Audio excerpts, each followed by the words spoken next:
Chapter 1247. In the dead of the night, a majestic group of horses quietly galloped out of the north gate of Liangzhou city.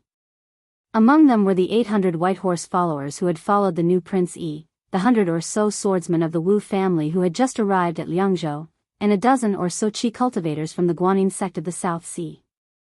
The leader of the group was the current leader of Beiliang, Su Fengnian, Wu Luding and Cui Hua, the pair of sword attendants, Tan Tai Pingjing, the head of the qi cultivators in the south, and the sickly old swordsman with white eyebrows, Sui Xiegu. However, the one who rode alongside Su Fengnian was not the aforementioned people. It was Su Beiji, who was supposed to be in charge of government affairs in Lingzhou. Su Fengnian did not care about Zhu Zi's sudden arrival. He was more than happy. During the day, there were some hidden rumors from Mount Qingliang. It was said that when the provincial governor came to the residence, the prince personally carried the basin. When the provincial governor washed his face, the prince even smiled. This confused the people in the residence. Should they say that the prince was courteous, or should they say that Su Beiji, the young governor of the border, was too popular? Anyway, the northern barbarian, Su Beiji, as the grandson of the king of the northern courtyard, Su Huainan, had a sensitive identity. However, he was able to rise up the ranks in Beiliang. Outsiders could only see the flowers in the fog. Su Beiji brought a piece of terrible news. He thought that the remnants of Western Shu, led by the crown prince, Su, had caused Beiliang's plans to go down the drain. They even helped the king of Shu, Chen Jibao, become more arrogant. In Su Beiji's words, it was like Beiliang had finally fattened up a watchdog. Not only would he not be able to eat meat, but he would also not be able to guard Beiliang's gate. He might even bite back in the future. Su Fengnian was rather calm about this. When he first found Su and this old man's son, Zhao Dingxiu, in a small town in Beimang, he did not have much hope after interacting with him. Firstly, Su was too lazy. If he was in Jianghu, he might do his best. However, if he was asked to go to the temple and scheme, he believed that Su would not hesitate if he could quit.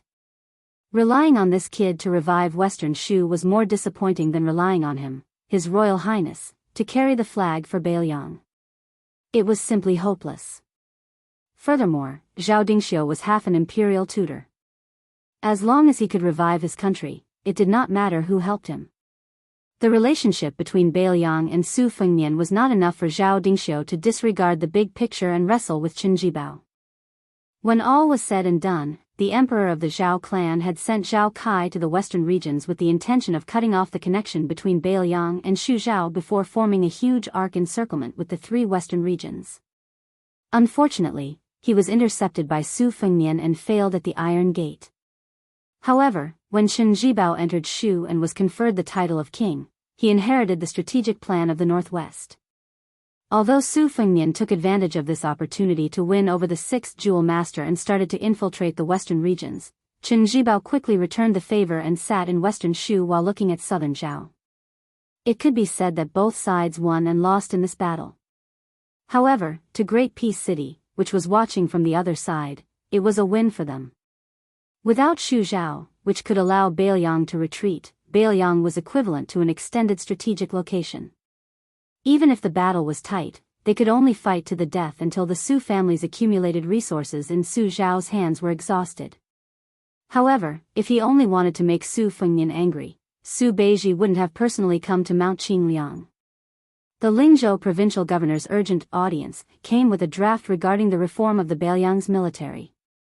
Previously, Su Fengnian listened to Chen Shiliang's suggestion and carried out a series of sweeping and decisive actions to clean up the accumulated abuses in the Beiliang army. A large number of captains and miscellaneous generals who were as numerous as the hairs on an ox were all fired. This made the originally unremarkable position of captains in the three provinces of Liang, Yuling, and Lingzhou become a powerful martial arts club that was only second to the three generals of a province. Then, he took back a large number of miscellaneous generals who were originally meant for the meritorious officials to retire at home. This shook the foundation of many of the general families in Beiliang. After the older generation of generals withdrew from the border, the titles that they wanted to pass down to their descendants as family heirlooms were swept into the trash basket of history. Most of the family's descendants had never personally accomplished anything. This created an invisible gap, because the firewood for a family's torch was taken away. Su Beiji said that in times of peace, whether Mount Qingliang robbed the rich to help the poor or even killed the goose that laid the golden eggs, it wouldn't affect the Su family's position in Beiliang. However, right now, they were at a critical juncture where Beimang's million-strong army was pressing down on the border. Whether or not the general families were willing to contribute, they had to fight for it. After leaving Liangzhou, Su Fengnian didn't interrupt from beginning to end. It was always Su Beiji who spoke tirelessly about the pros and cons. Su Fengnian wasn't someone who couldn't listen to opinions, but he was indeed a bit troubled. To be more precise, he had difficulties that he couldn't speak of. If it had been anyone else who brought up this matter, Su Fengnian would have accepted it without hesitation. However, since it was Su Beiji who brought it up, Su Fengnian had to think carefully. Su Beiji didn't mind Su Fengnian's silence. He continued to talk about the general framework of Beiliang's army in his mind. The border army doesn't need to draw legs on a snake. Just follow the old rules and do things. The local officers, both old and new, are also clear about their duties. However, right now, Beiliang needs more people who are willing to fight on the battlefield. In the Battle of Liangmang, Beiliang was slightly better than Beimang in terms of leading soldiers. In terms of bravery, Beiliang had the upper hand. However, the more this is the case, the more we can't lose too much to Beiliang in terms of tenacity. Our Beiliang can't win 10 battles or dozens of battles only to lose everything because of one big battle. Chapter 1248. Su Beiji's eyes were resolute as he said in a low voice, Beiliang's foundation is not strong enough to begin with. Now, the general families who have no hope of defending their positions are rushing to leave Beiliang. It's true that most of these people are vermin, but can't they really become part of Beiliang's fighting force? The battle between countries has always been about who can endure more and who can take more hits. According to my plan, Beiliang will have the titles of 3 great military generals. These 12 titles are destined to be given to the outstanding people of the border army who have made great contributions in battle. However, there will be 12 ranks of military generals in the ranks of colonel, and cavalry. There will also be 2 great civil generals. These titles will be tailor-made for the wavering spectators, for the general families who are willing to contribute money and effort, and for the scholars who are willing to come up with ideas. Of course, you have to ensure that these titles are recognized by the Liang Imperial Court. If possible, you have to ask the Great Peace City's Ministry of War for an edict to announce to the world. You have to ask the Zhao family's emperor and the Ministry of War and Ministry of Personnel not only to recognize the various ranks of Beiliang, but also to promise that any Beiliang official who wishes to leave the country can be demoted by 1 or 2 ranks. They cannot use any excuse to refuse. Su Fengnian laughed bitterly and said, Zhu Zi, do you really think that the Great Peace City's Ministry of War is a small courtyard in my house? Although my relationship with Lu Baijie is not bad, I'm sure that Sword Immortal Tang Shi will fall to the ground when she receives the edict. Right now, in order to suppress the local powers, even old generals like Yan Zhenshuan and Yang Shenxing can be sent to their deaths. How can they slap their own mouths? When the time comes, they will take care of Beiliang. If Gu Jiantang wants to demand an exorbitant price, do you think the Ministry of War and the person on the dragon throne will agree? Su Beiji shook his head decisively and said, it's not the same. The Zhao family can't even fend for themselves. Right now, they're relying on Beiliang to fight to the death with Beimang. If we submit this report, we'll have a 50% chance of success.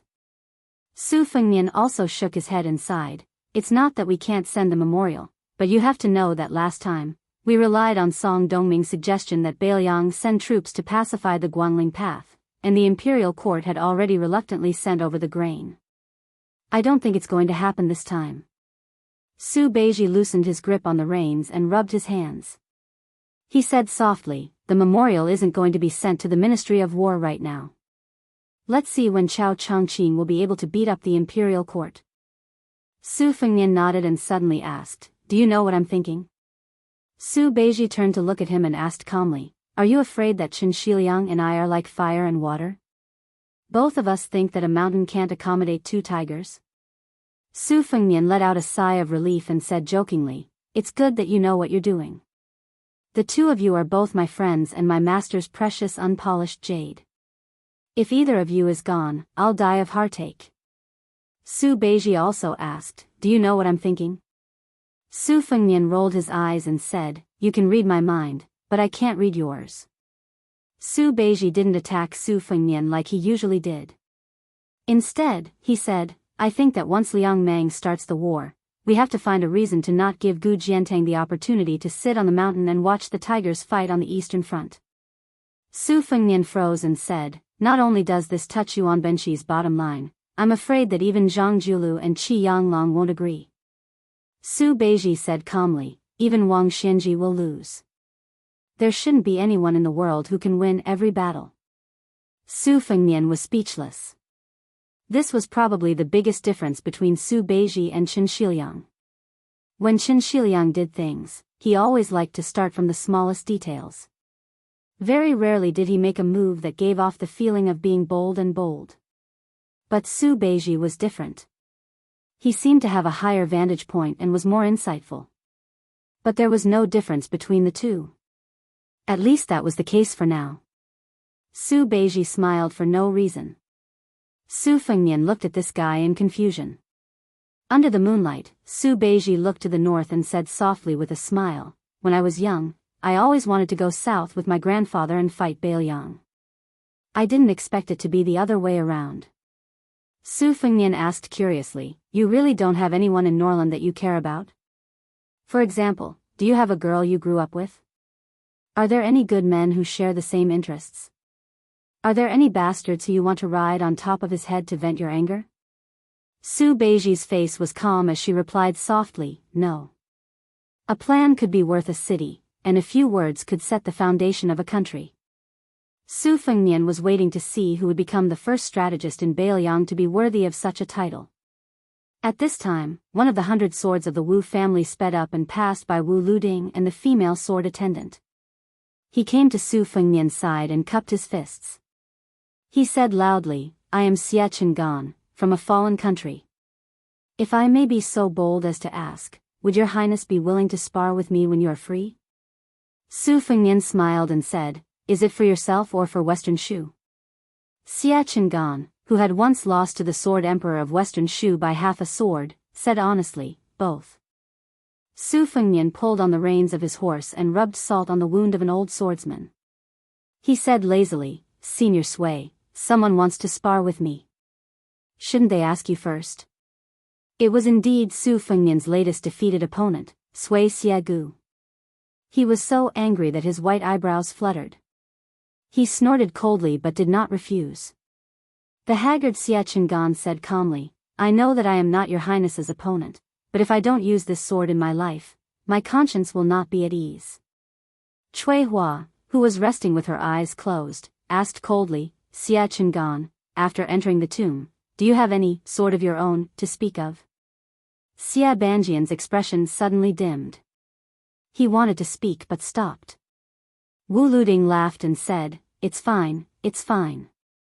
Since we have left that lifeless place, we don't have to pay too much attention to those rules and regulations. Grandfather Xie said it was a spar, not a life and death battle. I believe that the king of Bailiang is magnanimous. If we don't fight when we are in an invincible position, it would be unreasonable." "That's right." Su Fengnian turned his head and looked at the sword crown of the Wu family who he had never dealt with. "All right, let's spar too." Wu Luding snorted and said angrily, "Afraid of you. You pick the place, I pick the time." Su Fengnian said, "Right here." Wu Luding said shamelessly, 100 years later. Most of the Wu family swordsmen had strange expressions on their faces. To have such a young master as their leader was really a disgrace. A middle-aged swordsman also sped up his horse and asked with a smile, "I heard that the king of Bailiang started practicing with the blade?" Su Fengnian asked with a smile, "What, you, Zhang Wantai, lost to Gu Jiantang in the peak battle in front of the Wu family's sword tomb, and now you want to get back at me, who also practices the blade?" Zhang Wantai was also honest. He nodded and said, I think so, but it is as difficult as ascending to the heavens. The beautiful swordsman Wu Luding called Auntie Nalan did not go up to join in the fun, but cleared her throat and asked with a laugh, Wang Yi, I will not seek humiliation by competing with you. I just want to ask a small question. Wang Yi, you are so handsome. If I were 10 or 20 years younger, would we be able to live together? Su Fengnian turned his head and said with a smile, Sister, how about you be the wet nurse for my children in the future? The woman's chest rose and fell with the movement of the horse's back. Her aura was turbulent. After hearing this, she didn't get angry. Instead, she teased, if I had known earlier, would have gone to find Princess Consort and shamelessly claimed her as my sister. Perhaps Prince Yi would have been able to call me that now. Su Fengnian said helplessly, Fortunately, you did not claim my mother as your sister 20 years ago. The sword maniac Helian, the sword monk Shui Meigong, and the oldest swordsman of the Wu family's sword tomb all smiled. After a wave of laughter, Su Fengnian said, You are all famous grandmasters of the sword. If you want to compete with me, then forget it. I will not agree. On this trip, Su Fengnian only had a cold blade at his waist. His fingers rubbed the hilt of the blade at his waist. He raised his head to look at the sky and smiled. When we reach the border, you should see the best blade in the world and see how good it is. In the middle of winter, when it was snowing, the cold blade would be unsheathed and held horizontally. When there was no one around, it would cut the snow. Some people would cut off their heads and drink the blood. Chapter 1249. There are 2 more chapters in the evening. Northwest Frontier Fortress, a lonely city, surrounded by clouds and sand. At dawn, a tall Qi refinement grandmaster pulled the reins and reined in the horse. Looking at the desolate scene of the vast sky and high ground, she felt particularly peaceful. She only had 2 horsemen at her side. Wu Luding and the female sword attendant had parted ways with the Wu clan cavalry a day ago. Under the escort of the white horse Yizong, they had headed together to the base of the northern Liang Protectorate that was overseen by Mount Chu. If everything went as expected, this group of top-class swordsmen would serve as the sharpest and most secretive blade tip of the northern Liang border army. As for the young minister, Su Beiji, he had already turned back on his horse. Shi, Su Fengnian, and Sui Shigu continued north. They directly passed through the border defense line of Liangmang and swaggered into the southern dynasty's Dragon Waste state. Tantai Pingjing bent down and stroked the soft mane of the horse. This horse was extraordinarily handsome. Indeed, only Bailiang could raise such an outstanding horse. She looked up at the quiet young Prince Liang sitting high on the horse. Along the way, intelligence reports were constantly sent to him. Su Fengnian read them and burned them casually. It seemed that he had not once interfered with the border military affairs. This kind of hands-off boss seemed very relaxed and comfortable. It was as if he could do the job well for anyone who sat in his position. However, Tantai Pingjing was not a frog at the bottom of the well. Since Bailiang claimed to have 300,000 cavalry, if they were in a peaceful world, not a person with the surname Su could be the Prince of Peace. The Zhao family of Li Yang would have already cooked the hound. Not to mention, in the current chaotic world, Beimang's million-strong army was pressing on the border. If any mediocre lord who could not convince the masses had the northwest gate, before the Beimang army showed their strength, the Bailiang side would have been in chaos. No matter how many border troops there were, as long as the army's morale was slack, even if they gave Bailiang 300,000 soldiers, they would still not be able to stop the fierce army of Beimang that was released from the cage by the old woman.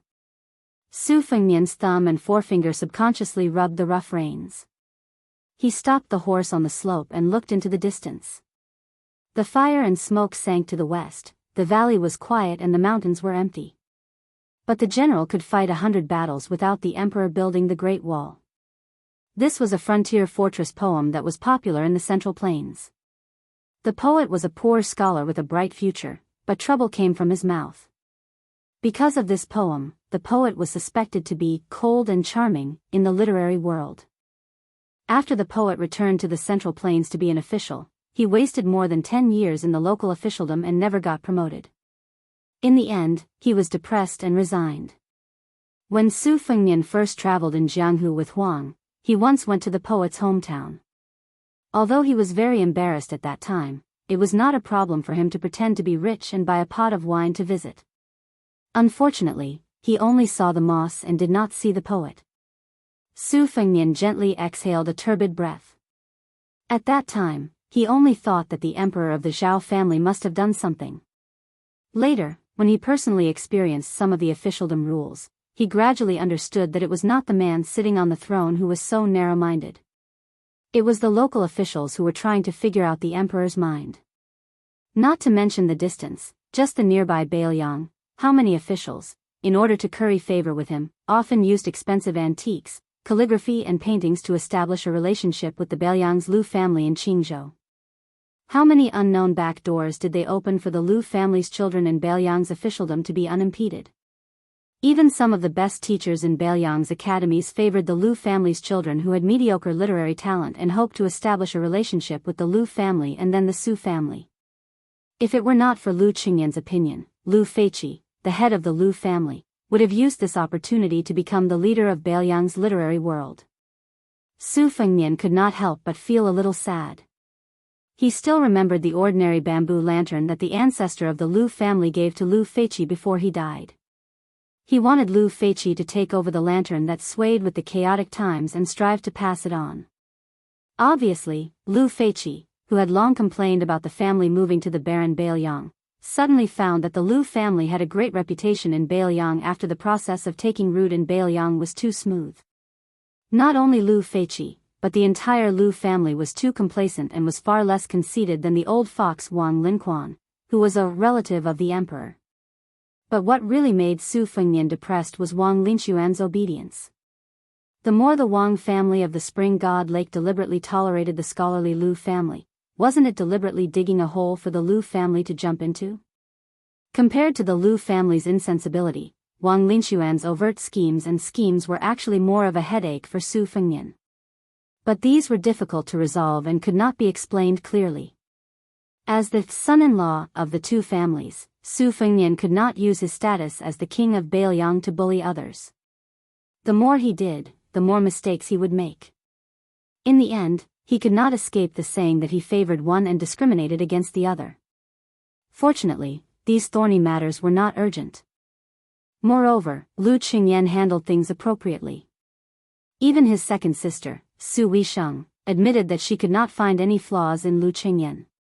Between women, mother-in-law and daughter-in-law, sister-in-law and sister-in-law, these relationships were all like swords and knives that did not see blood. Men were naturally incomparably miserable when they were involved.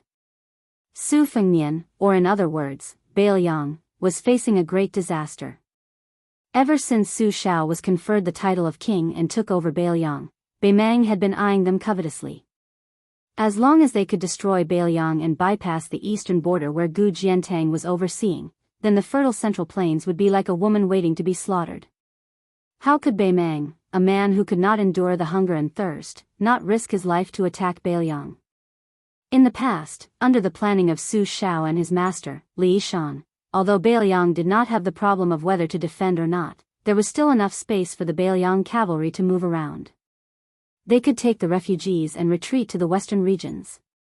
They could also retreat to western Shu and Nanzhao as support, enough to fight Beimang to the death. Even if Beimang took over Beiliang, which retreated after the battle went badly, it would be an isolated place with scorched earth.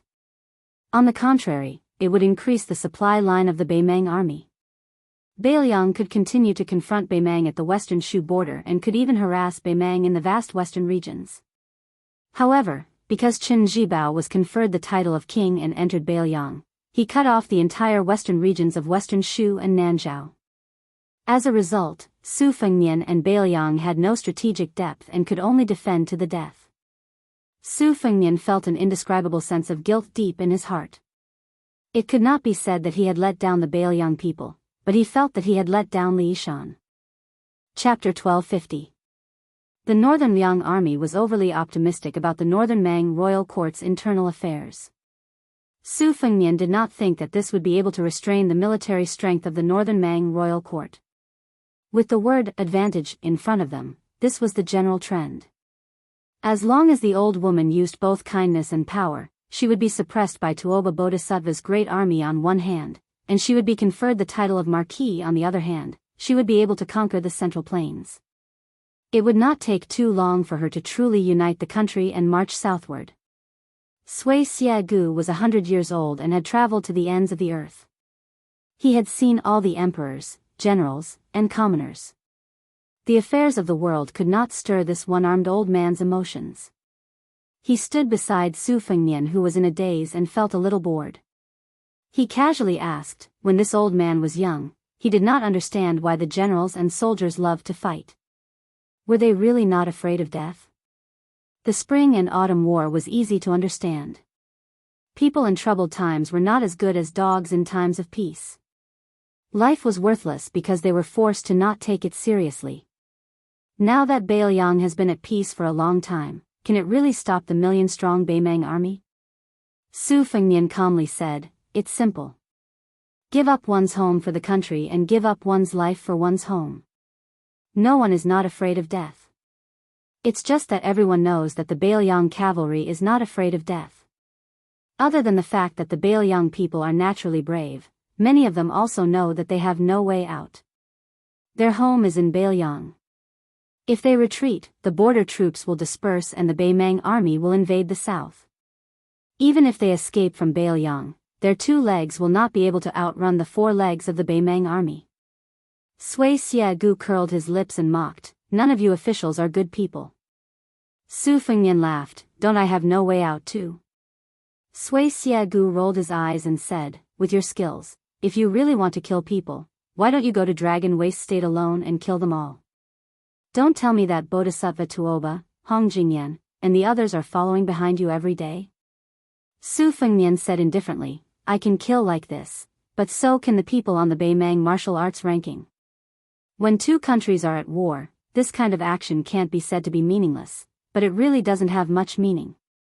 Of course, if one day Beiliang can no longer defend the northwest gate, I will definitely do so." Sui Xiegu was about to speak when he heard Tantai Pingjing snort coldly. The sword-eater old monster immediately shut his mouth. At this moment, there was a cloud of dust in the distance. Looking at the route, it seemed that they were going south. They probably saw the 3 horses on the small sand slope. These people with superb riding skills headed straight for the slope. However, they did not act blindly without thinking. Instead, they stopped 500 feet away from the bottom of the slope and looked at Su Fengnian and the other 2 on the slope. This was a Northern Mang elite scout. Judging from his armor and clothing, he wasn't the Crow Palanzi who was equally famous as Northern Liang's wandering crossbowman. He should be the vanguard under Southern Dynasty's great general Lu Gui's direct command. Lu Gui was once praised by the Beimang Empress as being half a Su Shao. He was originally one of the candidates to replace Huang Songpu as the king of the southern courtyard. However, the fatty dong that the old woman mentioned beat him to it. As a scout, regardless of whether it was from the Northern Mang or the Northern Liang, they were all very particular about the rules. Unless they encountered each other on a narrow path, collecting military intelligence under the premise that their whereabouts were not exposed was their first priority. However, if they could casually take the enemy's head, no one would refuse. A rider rushed out of the group of scouts and shot an arrow from 100 paces away. His aim was excellent. The arrow flew straight towards Su Fengnian's head, who was in the middle of the 3 riders on the slope. This barbarian probably wanted to confirm the strength of these 3 riders. If they were not to be trifled with, then he would retreat. If they were just embroidered pillows, then he would kill them and take their horses. Now that the 2 armies of Liang Mang were facing off, the scouts would be the first to exchange lives. Su Fengnian turned his head and dodged the arrow. The scout quickly turned his horse around and retreated. Sui Xiegu stared with wide eyes and asked, "You don't want to eat meat that's delivered to your mouth? Isn't mosquito meat? Su Fengnian shook his head and said, "Naturally, there will be top-notch Beiliang crossbowmen secretly watching us. Right now, Beimang's harassment seems very inexplicable. In order to obtain Beimang's precise motive, I have already paid an immeasurable price. The route of these Beimang scouts is the most valuable clue. As for who is the real bait, it will depend on the strength and luck of both sides. Sui Xie Gu said in a carefree manner, bent intestines, how unpleasant. Su Fengnian laughed and said, do you want Beimang's million-strong army to obediently gather in one place and then fight with 30 of us in one go? Sui Xie Gu asked back, you save the trouble and he saves the trouble. Everyone will be happy. Whoever loses will scram. What else do you want? Su Fengnian couldn't help but laugh. The northern barbarians really want Beiliang to do that. To be honest, I also want to do that. The old swordsman's words sounded very absurd and amateurish, but if Liang Mang could really be so decisive and leave no room for negotiation, then everyone would be happy. Northern Mang would have the hope of taking down the tiger blocking their way south, and Northern Liang would also have the hope of defeating the Northern Mang army in one fell swoop. Beimang's advantage was very obvious. They had an absolute advantage in terms of numbers, but Beiliang's advantage was that Beimang's army was temporarily leaderless. Although Dong Zhuo was the commander in name, other than the 100,000-strong Dong family army, Hong Jingyan's Ruan cavalry, Dragon Waste Province's Gusai Province's 5th Army, and Lu Gui and Yang Yuanzhan's personal armies, he, as the king of the south, could not command them as he wished. On the other hand, Beiliang was different. Chu Lushan and Yuan Zuozong could control Beiliang's army. In a confrontation where victory would be decided in one battle, this was where Beiliang's opportunity lay. However, this kind of a battle of wills that was equivalent to betting the throne of 2 dynasties was too extravagant for both sides. Su Fengnian looked at the Beimang scouts retreating north and said softly, half of Su Shao. No matter who wins or loses this battle, Lu Gui's 40,000 men will all die. Tantai Pingjing asked, what do you say next? Go to the Governor-General House or continue north? Let's go take a look at Beimang's million-strong army. Su Fengnian urged his horse down the slope and galloped north. Sui Xiegu, who was following behind, said angrily, didn't you just say that such actions are meaningless? Su Fengnian smiled and turned to look at the tall woman. He acted dumb and asked, Senior Tantai, did I say that? Tantai Pingjing said expressionlessly, no. Sui Xiegu wanted to say something but stopped. He felt really uncomfortable. Su Fengnian started to hum a tune. The king told me to patrol the mountain. After patrolling the North Mountain, I will patrol the South. He patrolled the East Mountain to kill the passers-by, and patrolled the West Mountain to watch the sun. My king has 3 heads and 6 arms. Oh, I snatched Lil Miss and carried her on my back. I'm so pitiful that I can't swallow the fat meat in my mouth. When will I be able to become a king? Chapter 1251. The 3rd chapter was uploaded in the wee hours of the morning and will not be included in tomorrow's update. 2 chapters tomorrow. The Liang dynasty had 2 anomalies. One was Su Shao. Even though he had become a king with a different surname, the soldiers under him still liked to call him Great General. Another one was Gu Jiantang. Although he had not been conferred the title of king or vassal, he had been the minister of war for more than 10 years. Most of the generals had addressed him as Great General in private. Now, he had become the only person in Liang who had a rank of first-class merit. At the border of Liao and Liao, he was still known as Great General. After the spring and autumn war came to an end, Gu Jiantang, whose military achievements were slightly inferior to Su Zhao's, was undoubtedly more favored by the nobles of Li Yang's old faction and the new nobles of the dynasty. After Su Zhao's death, the well-deserving leader of Li Yang's army left the capital and took charge of the entire military and politics of the northern lands. Whether it was the authority in Gu Jiantang's hands or his reputation in Li Yang's court, both rose sharply. Even the dullest officials in the capital knew that General Gu Jiantang, who was far from being called an old official, would become a pillar of support for 3 dynasties. It was only a matter of time. Don't forget that Gu Jiantang was also an expert who had entered the martial arts rankings. With his strong body and great energy, it would be too easy for him to last another 20 to 30 years. Therefore, the saying that border generals were envied did not apply to Gu Jiantang. After Gu Jiantang took over the Liao, the eastern front of the Liang dynasty, which had eaten up countless soldiers' salaries and silver, was said to be impregnable. Everyone in the Liao border army followed Gu Jintang's lead. Especially before Great General Gu resigned as the Minister of War, Great Peace City had some objections to the bottomless Liao soldiers' salaries. After Gu Jiantang left the capital and went to the north, although Gu Lu, which had lost its backbone, started to fall apart, the court's support for the Eastern Liao border army became greater and greater. Originally, the court would be hesitant about the rewards for the soldiers at the border, dragging it out and reducing it if they could.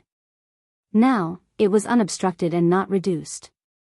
With such a general, the Liao border army had a new look and a rare morale. There were even rumors circulating in private that Great General Gu might be able to go one step further. Since Su Xiao was a great general, he was. Su Xiao had been a pillar of the country, and he was also one. Then, since Su Xiao was a king with a different surname, why couldn't he, Gu Jiantang, be one? Who in the world didn't know that the court was wary of Bailiang, but trusted Great General Gu? The morale of the Eastern Front was high, especially after the northern barbarians brazenly split up their troops. Almost all the generals of the two Liao had gone to the general's tent to ask for battle. Since the northern barbarians clearly bullied the weak and feared the strong and decided to attack Bailiang first, why did they dare to challenge us with only 200,000 to 300,000 soldiers? Were they enough to fill the gaps between the teeth of our Eastern Front army?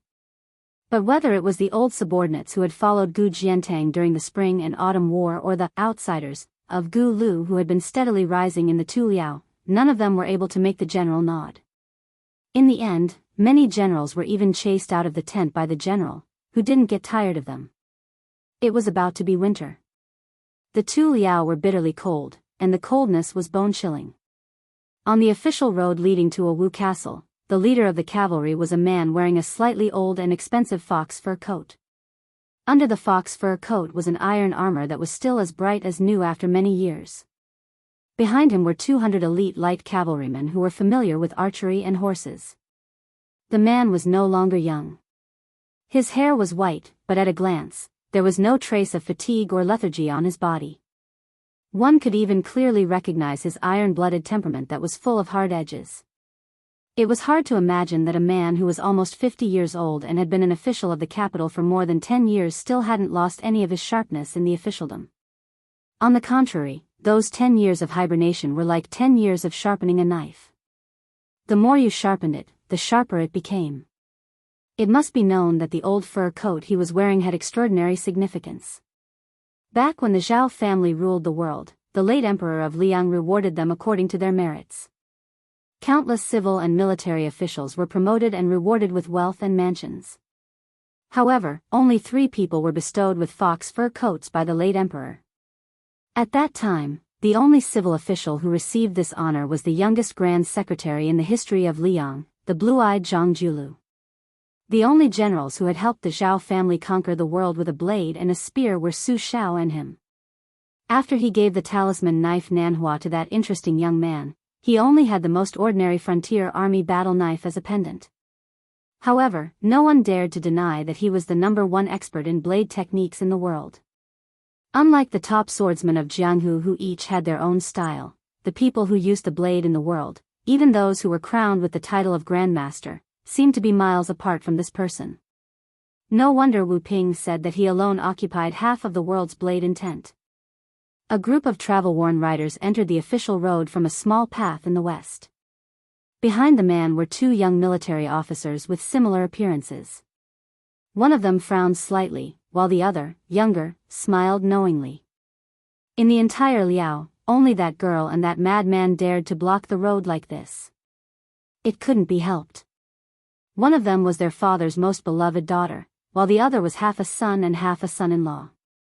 These 2 military officers with real power at the border were not the sons of the aristocratic families in the capital who came to Liao to gild their names. They were able to obtain their positions and military power today because of the military merits they gained from climbing through piles of corpses on the battlefield. Gu Donghai and Gu Shishan were sons of the most influential families in the Liang dynasty. However, these 2 young men had started out as ordinary soldiers.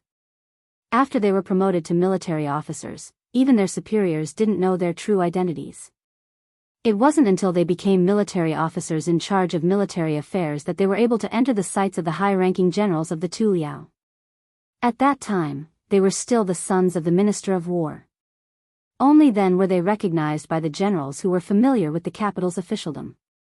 The man and woman of the cavalry naturally rode side by side with Gu Donghai and Gu Shishan, without any sense of unfamiliarity. Gu Shishan rudely said to that guy, "Madman Yuan, you came empty-handed? You're not paying attention, kid? Aren't you afraid that your future brother-in-law won't pay attention to you?" The young swordsman called Madman Yuan grinned, revealing a mouthful of cold, snow-white teeth. He gestured with his chin at the woman beside him. "What's there to pay attention to? This time, your sister almost burned down Wild Goose Castle in Jizhou. Gu Shishan, your family sells vinegar, right? You're such a big vinegar jar. With her ruckus, the entire Liao can smell the vinegar." The woman smiled but didn't say anything. Gu Shishan laughed and said, "You should be content. If it was anyone else who dared to do this, wouldn't the man's thing be castrated to go with wine? Not to mention the women of Wild Goose Castle, even if it was a princess or a princess, she would go up and slap them. This time, she was just giving people a hard time. You should be burning incense to thank the gods." Chapter 1252. The young man with the saber at his waist was the #1 saber in the world, South Flower Saber. He wanted to speak, but when he saw the back of the tall man, he gave up. No matter how heartless and courageous he was, he did not dare to speak ill of his future wife in front of his father-in-law. Gu Shishan stared and asked, "Yuan Tingshan, did you really come empty-handed?" The young man who now had more than half of the power in Ji Bei smiled and said, "I just chopped off more than 600 heads of northern barbarians. You want them? I'll send someone to deliver them to you later." Gu Shishan was slightly envious and asked in a low voice, "Yuan Tingshan, why don't I go with you to Ji province? We haven't had a war for many years. Your business seems to be booming. I can even be a military officer for you." Yuan Tingshan, who was popular in both Liao and Ji province, said disdainfully, "Military officer? Don't even think about it. Do you want to be a cart driver or not?" Gu Shishan cursed. Gu Donghai dismissed it with a smile. He had always been amiable to Yuan Tingshan, his brother-in-law. He had never put on airs as a descendant of a famous general, nor had he shown any contempt for the lowly Jianghu people in the eyes of the top nobles. On the contrary, this time, Wild Goose Castle had recognized Yuan Tingshan as their son-in-law. Otherwise, no matter how powerful Wild Goose Castle was in Ji province, they would not dare to fight with the Gu family. Although their father had never verbally acknowledged Yuan Tingshan as his adopted son or son-in-law, he had brought Yuan Tingshan to the capital twice. This was enough to explain everything to the capital and Liao. Gu Jiantang suddenly called out to Yuan Tingshan. The latter quickly patted his horse and followed. The three siblings consciously slowed down their horses. Gu Jiantang said calmly, "You sent a report to Great Peace City." Yuan Tingshan pursed his lips and did not explain anything. Gu Jiantang's tone was still emotionless. "After Donghu marries you, she will no longer be part of the Gu family." Yuan Tingshan felt as if he was struck by lightning, but he still did not want to lower his head. He said in a low voice, "General, don't worry. I can raise her." The corners of Gu Jiantang's mouth seemed to curve into a sneer. Yuan Tingshan pulled on the reins and abruptly stopped the horse. Other than Gu Jiantang, Gu Beihu, who had made up her mind to follow her husband, Gu Donghai, and Gu Shishan, who were confused, continued to follow Gu Jiantang to Fort Wu. She asked carefully, "What's wrong? Did you make my father unhappy?" Yuan Tingshan grimaced, looking like he had a headache. The horseman he brought with him also stopped by the side of the road. Yuan Tingshan rubbed his chin and said, "Your father is really interesting. He obviously wants to eat the 200,000 Beimang soldiers, but he wants to be a stone Buddha. Even after I handed over the booklet, it would only benefit your father, but your father still refused. I just can't figure it out. What's the point of being a pillar of the country?" Gu Beihu was shocked. Wasn't that memorial to ask for merit from the Ministry of War? Yuan Tingshan tilted his head and spat. A few hundred barbarians' heads are nothing to me. I'll feel ashamed if I tell others about it. If I want to do something, I'll do something big. This time, I'm helping the Zhao Emperor kill a man. His head is worth a few 100,000 barbarians. Gu Beihu was stunned. Gu Jiantang turned his head and looked towards the south. His eyes were dark and complicated. In the imperial study of Great Peace City, the Emperor of Zhao walked to the center of the study, squatted down and used a pair of tongs to stir the charcoal in the brazier. Beside him, Song Tonglu, the head of ceremony directorate who served the emperor, bent his back and trotted over. His steps were quiet, like the steps of an agile cat, but one could see that this successor of Han Xingxian was trembling with fear. There was a memorial in the hand of the emperor of Zhao clan, and Song Tonglu knew it very well. It was sent to him by Yuan Tingshan, a popular figure in Ji Bei. As for what was written on the memorial, when Han Xingxian was still the head eunuch, he could read it first before deciding whether to submit it to the emperor or to the Ministry of War. But now, the imperial palace had set up an assistant eunuch, and Song Tonglu did not dare to touch it anymore. The emperor of Zhao family held the memorial and placed it on the burning charcoal. But when he lit a corner, he hesitated and pulled his hand back. He knocked on the edge of the brazier and extinguished the flame. There were 4 or 5 life attendants in the imperial study. They were all quite young, and they were still buried in their books. They did not seem to have noticed the strange scene.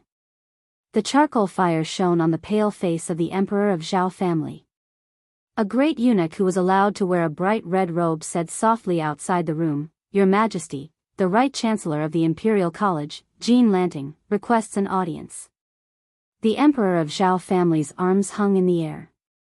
He was deep in thought, as if he did not hear the voice that was neither soft nor loud. Song Tonglu held his breath and bent down. He did not dare to speak, but he stretched one hand behind his back and waved at the open door. The great eunuch who was also bent down should not be able to see the subtle movement of the ceremony supervisor's palm seal, but he immediately moved back. The emperor of Zhao family slowly came back to his senses and said calmly, "Permission granted." Song Tonglu said softly, "Your Majesty." The emperor of Zhao family grunted in acknowledgement. Soon, Song Tonglu quietly brought in a small embroidered stool. The emperor of Zhao family sat in front of the brazier. The memorial was placed on the front lapel of his yellow dragon robe. It was placed on a beautiful dragon that was baring its fangs and brandishing its claws.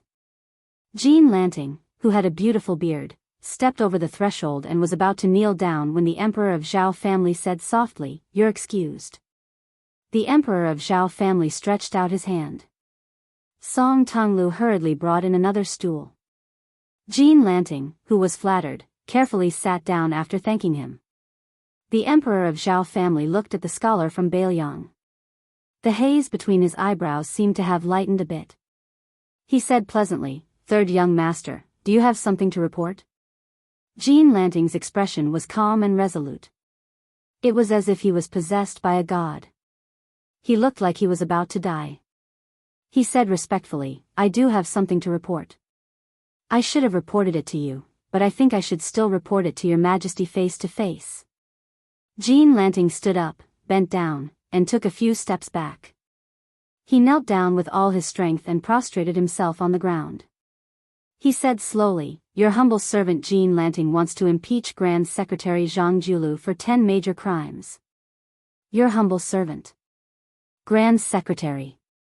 In the imperial study, almost all of the emperor's personal servants trembled. The emperor of Zhao family was silent. In the eastern palace, Crown Prince Zhao Zhuan stood alone under the golden birdcage with a dumb parrot. He was whistling happily. He said to himself, his purpose is to be the world's #1 trader since ancient times. He used power to avoid it. Let me calculate, how many crimes are there? Controlling the power of the court and acting arbitrarily. Raising a border army for private reasons and squandering the national treasury. Colluding with the powerful eunuch Han Xingxian. Framing the valiant martyr Han family for personal reasons. Not doing enough to govern the country, leading to the restoration of West Chu. And I can't seem to think of anything else even after racking my brains. Speaking of this, the Crown Prince smiled. It's really been hard on our third young Master Jean. Chapter 1253. As Baimang's army moved southward, Liyue City, which was located at the border of Dragon Waste State, became an extremely eye-catching town. After the previous city magistrate, Tao Qinji, died without reason, the new city magistrate who replaced him naturally rose in status in the imperial court. However, when he received the news in haste, he was still quite frightened. Leading a few of his personal guards, he rushed out of the city with all his might. However, at the intersection of an official road and a small winding path, he was rudely stopped. The city overseer did not complain at all, only resentfully returning to his residence. On the way back, he didn't need to rush. From time to time, he would turn his head to size up the few solemn cavalrymen. Hey, it's Baimang's self-proclaimed second-best scout, Crow Palanzi. It's said that training a single Crow Palanzi is comparable to training 2 heavy cavalrymen in Biting's imperial tent. Only that fatty was willing to spend so much money. Ever since Dong Zhuo was promoted, he still wore armor when he went out. Even when he went to the imperial court to see Her Majesty, he didn't wear the prominent official robe of the king of the southern courtyard.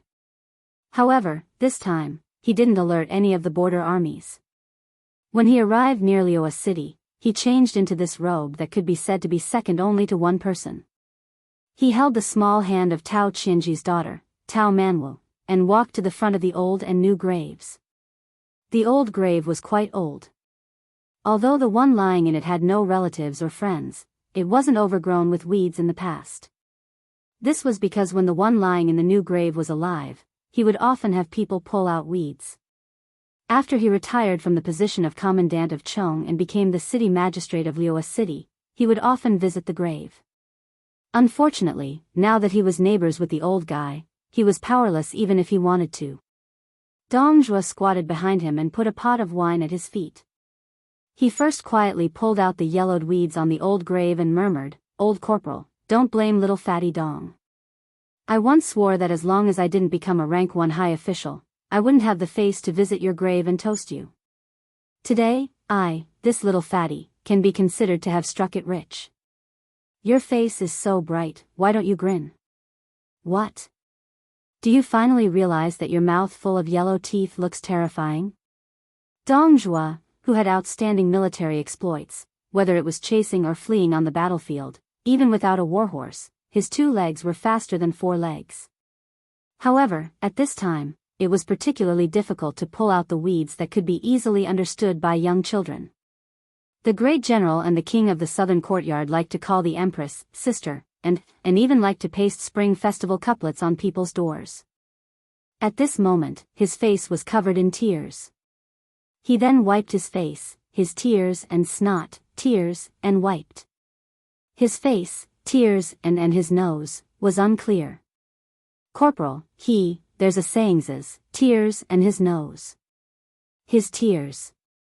And his tears and his tears and his ants, to what I wear? The is King's Row. Was S. Old Sergeant, can you believe it? Back then, that little fatty whose legs would go soft whenever he saw a small-scale northern Liang cavalry, and that little fatty whom you scolded as a coward, was the most senior official among all the soldiers you brought." Dong Zhuo didn't turn his head. He just pointed at the new grave and said, "Look at that bastard Tao Qinji. He's worse than you. He didn't even die on the battlefield. He died just like that. If he's not king deserter, then what is he? Corporal, can you sleep soundly with this kind of person as your neighbor? In any case, Dong Zhuo, won't believe it even if I'm beaten to death." Dong Zhuo suddenly turned his head and roared at the new grave, "Tao Qinji, I'm scolding you. After the old corporal left, you were the first among your brothers to become a corporal, the first to become a commandant, and the first to become a general. You think these are amazing? Bullsh *T. The highest-ranking official in your life is the commandant general, the lousy city overseer who left behind a small city. Damn you." Dong Zhuo smiled bitterly, "I know. You think it's shameful to be with me. That's why you're unwilling to come to the Dong army to help me. Others are just suffering because they want to save face. Look at you. You're dead, aren't you? If you have the ability to crawl out, I'll kick you back. Dong Zhuo was probably afraid that he would frighten the little girl kneeling in front of the new grave, so he restrained himself. He unscrewed the lid of the wine pot and took out 3 wine cups from his bosom. He put one on the grave of the old corporal, squeezed out a smile, and said to Tao Manwu, "Little Manwu, give the cup to your father." With his alcohol addiction, he must be craving for wine after lying down for so long. The little girl took the cup with both hands. Uncle Dong poured her a cup of wine and gently sprinkled it in front of her father's grave. Dong Zhuo sprinkled a cup of wine in front of the old grave. He also raised his head and drank a cup. After pouring another cup for himself, he drank it in one gulp. Seeing little Manuel holding the cup with both hands, Dong Zhuo smiled and said, "I won't let your father drink. I'll just let him lie there and stare." The little girl's eyes were filled with tears, but she tried hard not to cry out loud. She felt wronged and sad. Dong Zhuo hurriedly poured a cup of wine for her.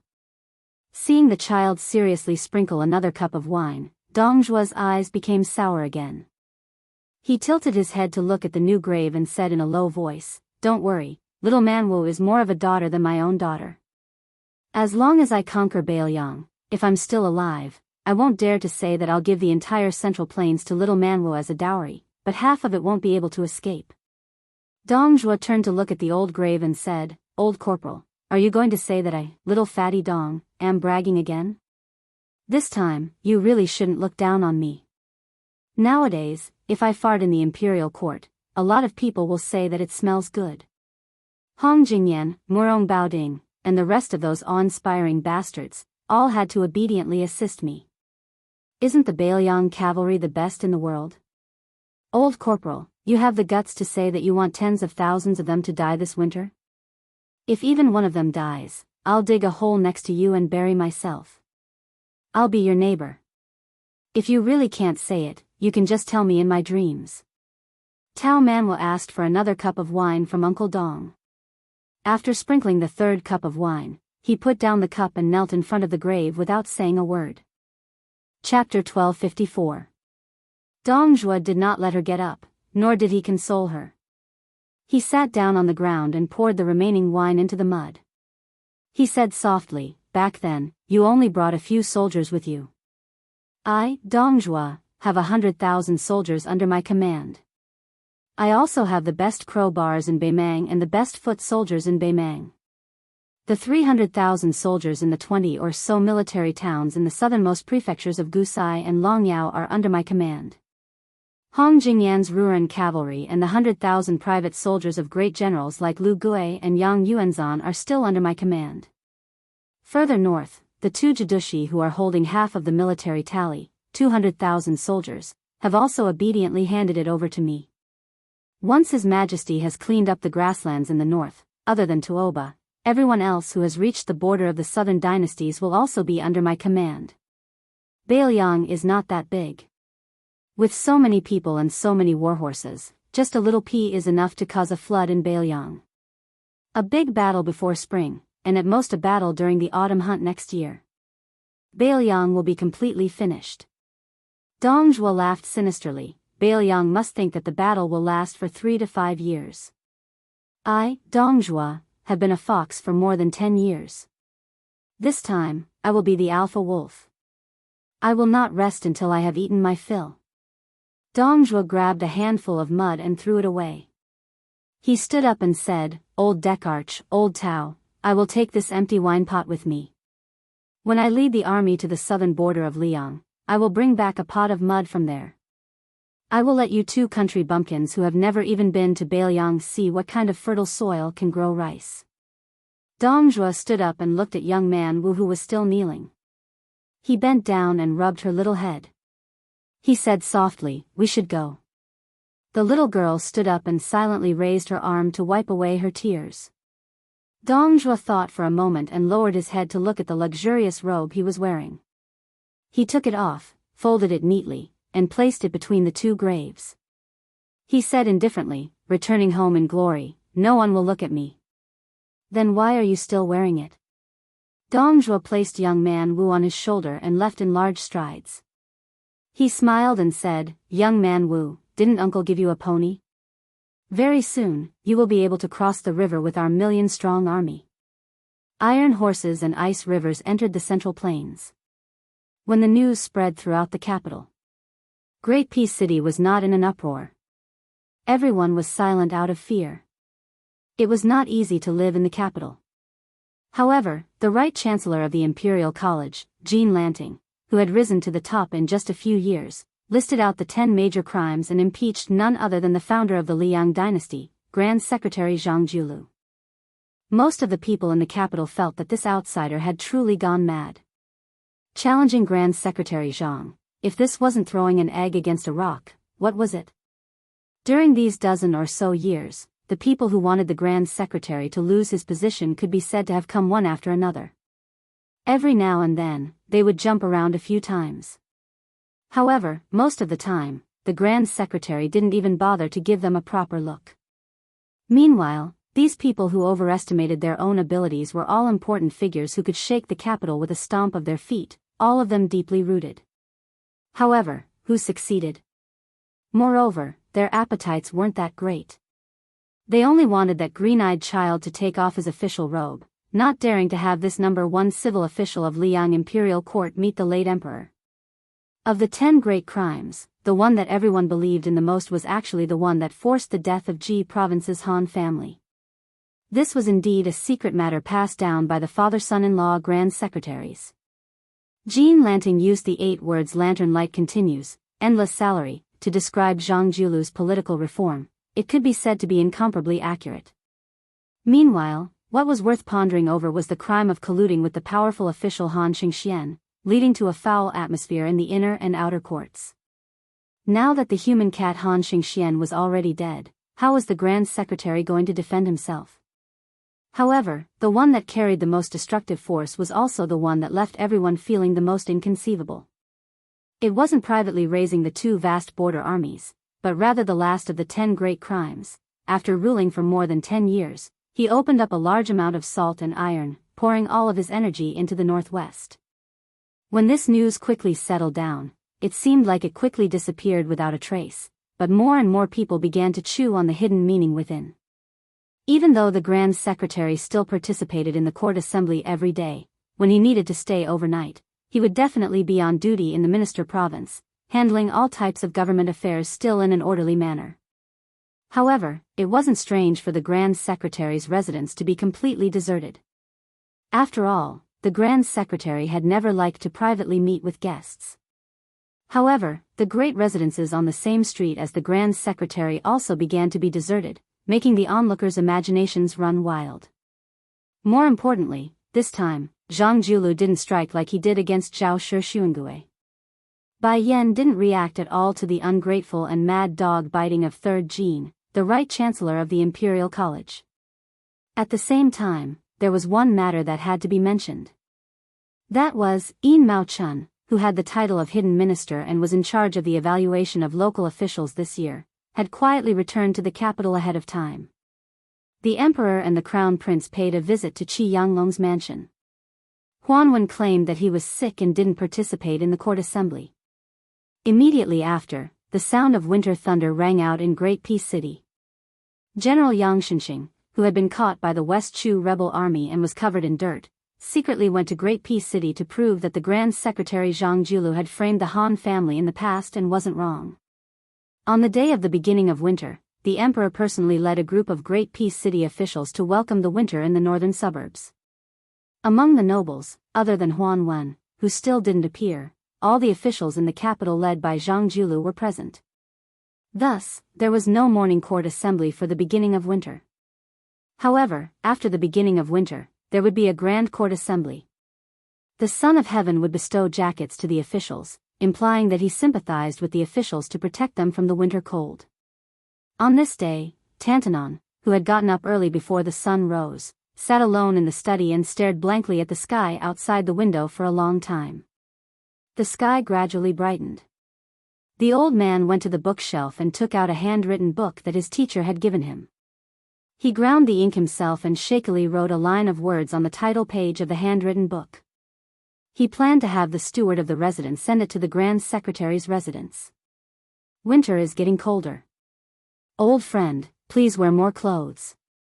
After writing, the old man started to stare blankly again. Then, an old steward of the residence stumbled into the study with a pale face. He said sorrowfully as if the sky had fallen, "Master, the Grand Secretary said in the court assembly that the 2 generations of the Su family have guarded the Northwest for more than 20 years and have worked hard.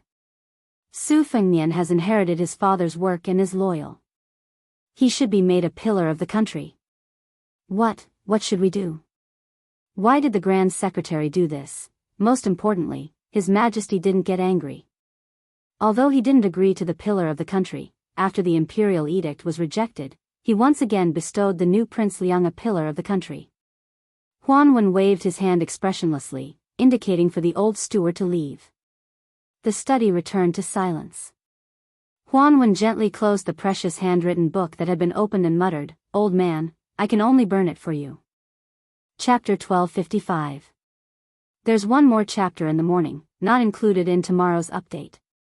2 more chapters for tomorrow. In the winter, the water outside the Great Wall dried up and the grass turned yellow. To be able to come across a little bit of tenacious greenery was exceptionally pleasing. The 3 of them stopped their horses by the bank of a water source. If they rode straight north for 3 days, they would be able to see the tiled city. Su Fengnian squatted down, scooped up a handful of water and splashed it on his face. He exhaled deeply. Sui Xiagu, who was not familiar with military affairs, asked casually, "Are these northern barbarians out of their minds? Why don't they station their troops at the border in early autumn? Didn't these nomadic barbarians, who lived on horseback, invade the central plains in autumn to plunder the harvest? What's the point of plundering in winter?" Su Fengnian could not help but laugh. Tan Tai Ping explained calmly, "What you're saying is the general situation. In the past, the nomadic tribes brought great damage to the central plains. Most of them came south in winter, taking advantage of the frozen river to allow the cavalry to pass unimpeded. At the end of the Dafeng dynasty, the northern barbarians used this opportunity to invade the central plains." Su Fengnian continued, "The relationship between the grassland nomads and the central plains farming dynasties is like that of a wolf and a tiger. The latter always has the initiative. Whenever the latter is in a state of exhaustion due to the alternation between prosperity and decline, they are like a young tiger, a sick tiger, or a tiger that is about to die of old age. That's when the northern barbarians are at their strongest. Therefore, every time there is a civil war in the central plains, the northern barbarians will invade the border and take advantage of the situation. But in the end, from the Great Qin to Liang, it was the central plains dynasties that suppressed the northern barbarians. You have to know that the official history of the Great Qin recorded that 5 barbarians were equal to 1 Qin soldier. The official history of the Dafeng dynasty also said that the barbarians were skilled in Qin, but 3 of them were equal to 1 Dafeng soldier. That is to say, even if the northern nomads had obtained many forging techniques from the Great Qin dynasty, 3 of them were only equal to 1 Dafeng soldier. But today, Beimang relies on the southern dynasty that has absorbed countless people from the spring and autumn period. In the central plains, only the elite troops of Zhao Yi, the Prince of Guangling, and Zhao Bing, the Prince of Yanqi, dare to claim to be equal to the Beimang. Sui Xiagu could not help but ask, "Is the Liang dynasty not strong enough to unify the central plains? Didn't they say that Liang was as powerful as the Great Qin?" Su Fengnian laughed and said, "If the current emperor had not been in a hurry to show the world his great talent and strategy when he first ascended to the throne, and had not fought those wars with Beimang, and had instead calmly digested the strength of the 8 kingdoms of spring and autumn, then it would not have mattered at all whether our Beimang had 300,000 soldiers or not. At most, it would have been the icing on the cake." Sui Xiagu glared and said, "Is that Emperor Zhao's brain flooded with water? At that time, there were no strategists to dissuade him?"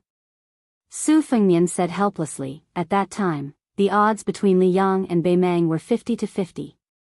Who would dare to carelessly persuade them? What's more, the Zhao family's son of heaven wanted to rely on his military exploits to suppress a large number of famous generals, led by my father and Gu Jiantang.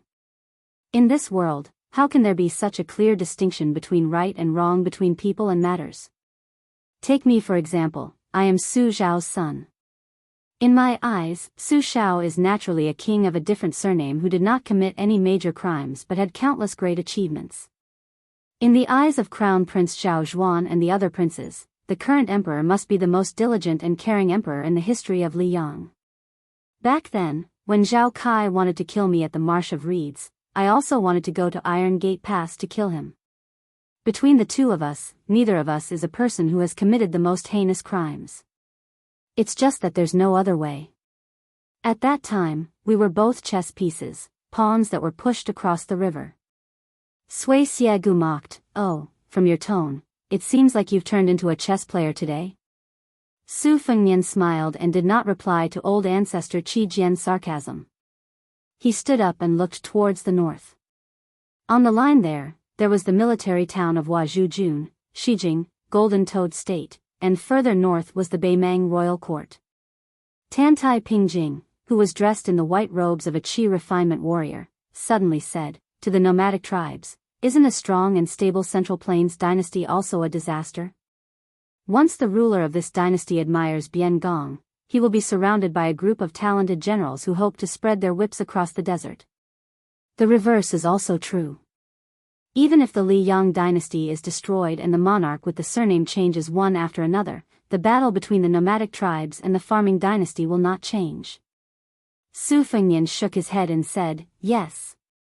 Tantai Pingjing was in disbelief, "Yes?" Su Fengnian stretched out a finger and pointed to the north. "As long as we can conquer this land, we can then build several great Qin roads that run through Beimang." Tantai Pingjing's face was full of disbelief. "Are you crazy?" Su Fengnian narrowed his eyes and said softly, "I am not crazy. If one were to talk about crazy, then that would be the young Grand Secretary who was in charge of the country at that time." Back then, Su Xiao and Gu Jiantang argued endlessly about who to choose to guard the northwest gate. On the surface, both Grand Secretaries resolutely opposed my father being the ruler of a different surname. However, I only learned of an inside story much later. Among the opposition, someone convinced the old Grand Secretary who had retired from his official position and returned to his hometown but still retained his authority. This person was Zhang Julu. Because this civil official who had never joined the army had an ambition that all military generals could not imagine. The young Grand Secretary wanted to use Beiliang as the outpost to attack Beimang, and use the Beiliang cavalry as the main force to attack Beimang. This would reduce the loss of military strength and supply pressure of Liang as much as possible. Under this premise, Grand Secretary Zhang would have the imperial court acquiesce to the Su family's limited infiltration of Shishu and Nanzhao. Chapter 1256.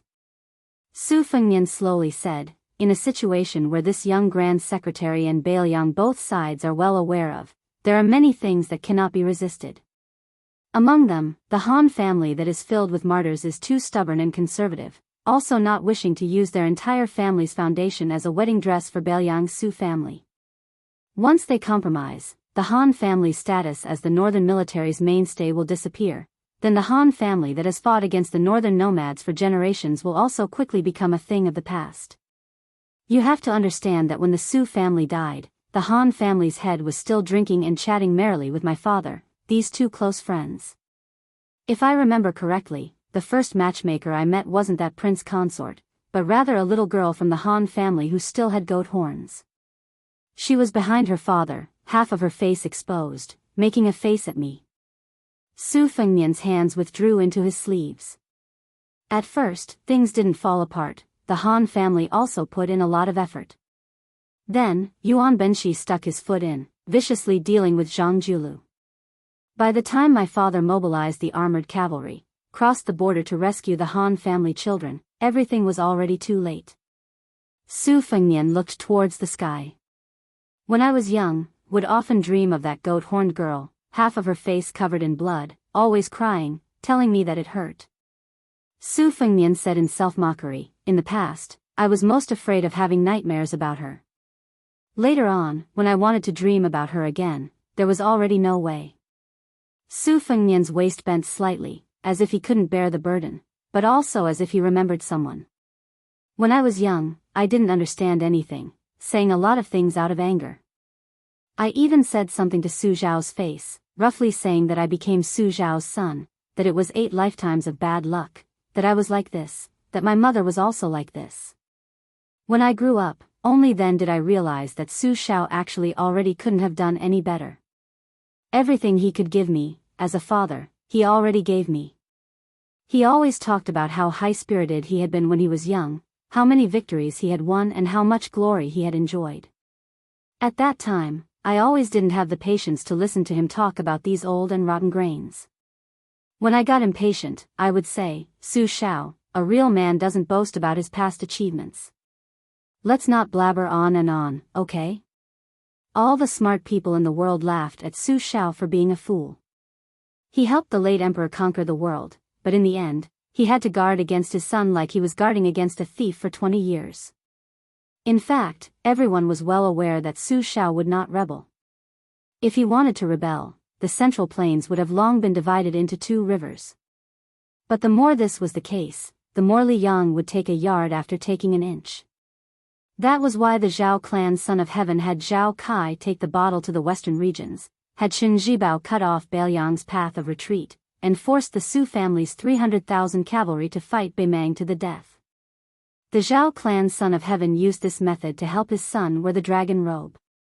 In Zhao Zhuan's court, among his officials, there would be no martial artist Su Zhao whose achievements shook the emperor.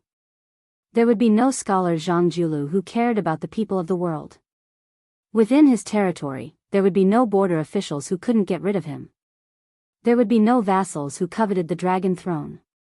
There would only be a severely weakened Beimang left behind for his son to complete the great undertaking that the Great Qin and Great Feng dynasties couldn't accomplish. Su Zhao once said that the current Son of Heaven's magnanimity was far inferior to the late emperor, but he could be considered a good emperor. As Su Fengnian spoke, he squatted down and grabbed a handful of yellow sand, holding it tightly in his hand. Sui Xiagu sighed softly. Tantai Pingjing suddenly turned around and looked into the distance. There were a dozen or so riders approaching. Their armor was stained with blood, and their weapons and crossbows were broken. Su Fengnian stood up. When the dozen or so riders who originally wanted to use this precious water source to quickly replenish themselves saw the 3 people, they seemed to be conflicted. If there was no water, they and their warhorses wouldn't be able to withstand the pursuit of the enemy's black fox bars from several li away. The rider at the front waved his hand and charged towards the water source. The exhausted 14 riders dismounted from their horses. When they were filling their bags with water and the warhorses were brushing their noses, there were people carefully watching Su Fengnian and the other 2 in case anything unexpected happened. This place was already far away from the Beiliang border of the Southern Dynasty. The probability of encountering their own people was about the same as encountering the northern barbarians in Beiliang territory. These 14 riders were all elite riders with light armor and light crossbows. They were all tall and sturdy, and their horsemanship was exquisite. They also had the latest generation of cold blades at their waists. It could be seen that they were the best crossbowmen in the Beiliang frontier army. However, this time, they had probably encountered an enemy force of at least 100 riders. All of them were injured. One of the warhorses had reached the water source and swayed a few times before dying on the spot. The rider held back his tears and didn't look at his beloved warhorse. Without a word, the 2 riders beside him exchanged for a less damaged crossbow for him. This crossbowman who had lost his mount and was destined not to return to the border alive was even less likely to return on the same horse as his comrades. That would only cause the death of another comrade. This rider carried the light crossbow on his back and touched the cold blade at his waist. He grinned at the other crossbowmen and then turned to face the black fox bars that were pursuing them and intercepting military intelligence. At this moment, the leader of the crossbowmen, who had already mounted his horse, saw the young man with an extraordinary bearing. He smiled and said, "I'll give you 3 horses in exchange for a cold blade. How about it?" The man who looked like the leader of the crossbowmen was taken aback. He asked, "You're also from Liangzhou?" Su Fengnian nodded. "I'm a native of Liangzhou." The leader of the crossbowmen quickly said, if that's the case, I can lend you my cold blade. However, I hope that young master can come find me at Wolf's Sealing Pass later. My name is Zhu Geng. This time, my brothers and I owe you our lives. Young master's steeds are all priceless. Even if we sold everything we had, we still wouldn't be able to afford them. Zhu Geng definitely won't be able to repay this favor in this lifetime.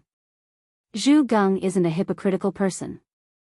I only dare say that in the future, I'll kill 30 more northern barbarian bars for young master. Zhu Geng turned to the rider who had clearly gone to his death. Li Tingji, get back here. Get on my horse and return to Wolf's Sealing Pass with me. Su Fengnian gave the 3 horses to Zhu Geng. When he handed over the reins, he said something that Zhu Geng didn't understand. However, he didn't have the time to think about it. 1 crossbowman for 50 riders. I owe you 36 lives. The 14 riders cupped their fists in thanks. Zhu Geng didn't forget to remind him, young master, be careful. There are 60 Black Fox barbarians and 300 Beimang light cavalry about 2 li behind us. Su Fengnian nodded. After the 14 crossbowmen were far away, he looked at the 2 battered warhorses.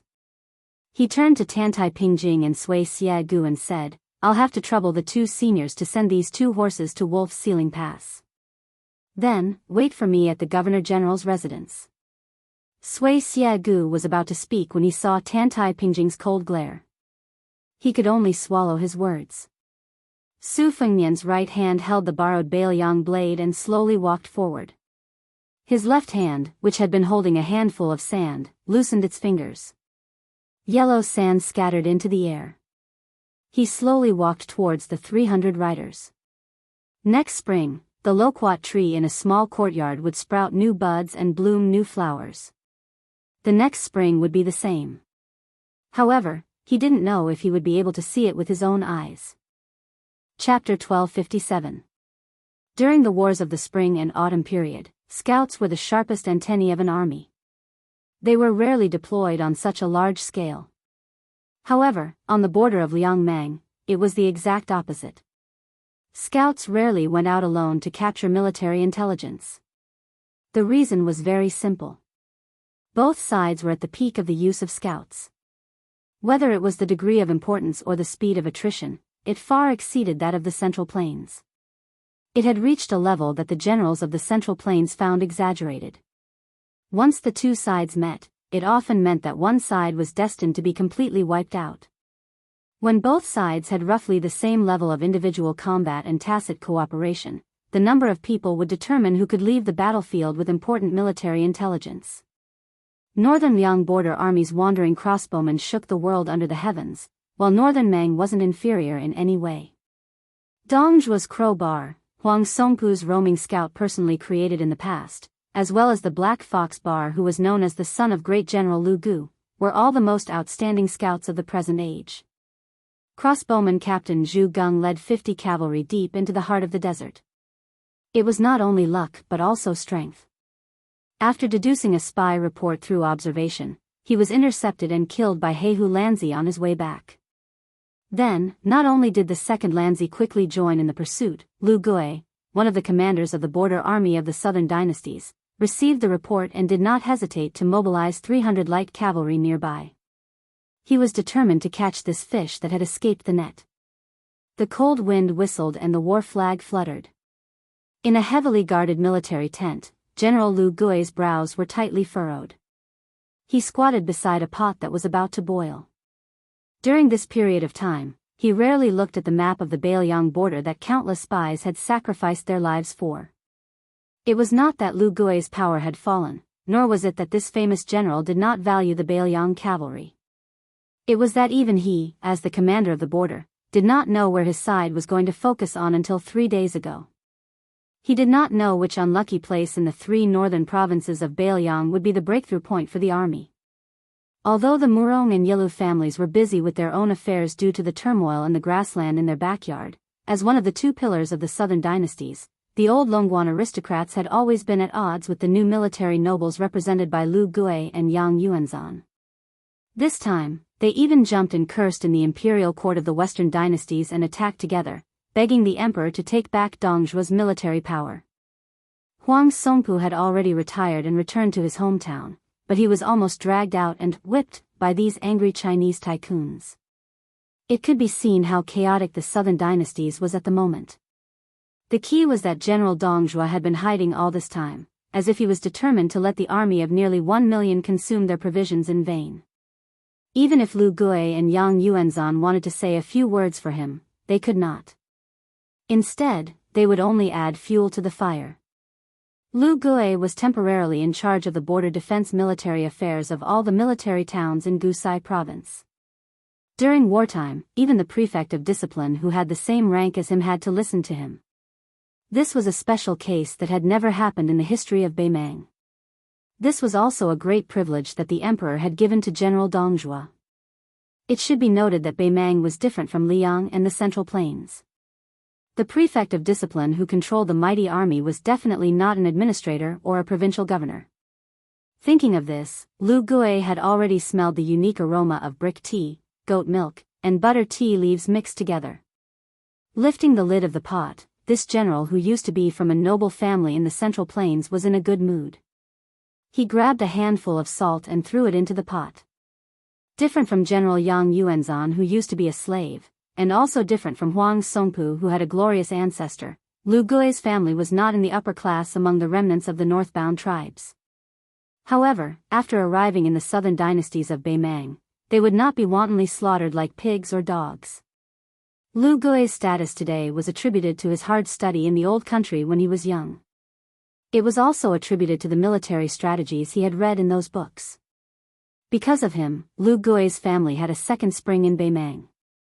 He was also worthy of the name of the resurgence of the family tree. However, after Lu Gui became famous, he was not like many of the remnants of the spring and autumn period who were nostalgic for the past or the extravagant nobles of Beimang who never drank the famous tea from the Central Plains.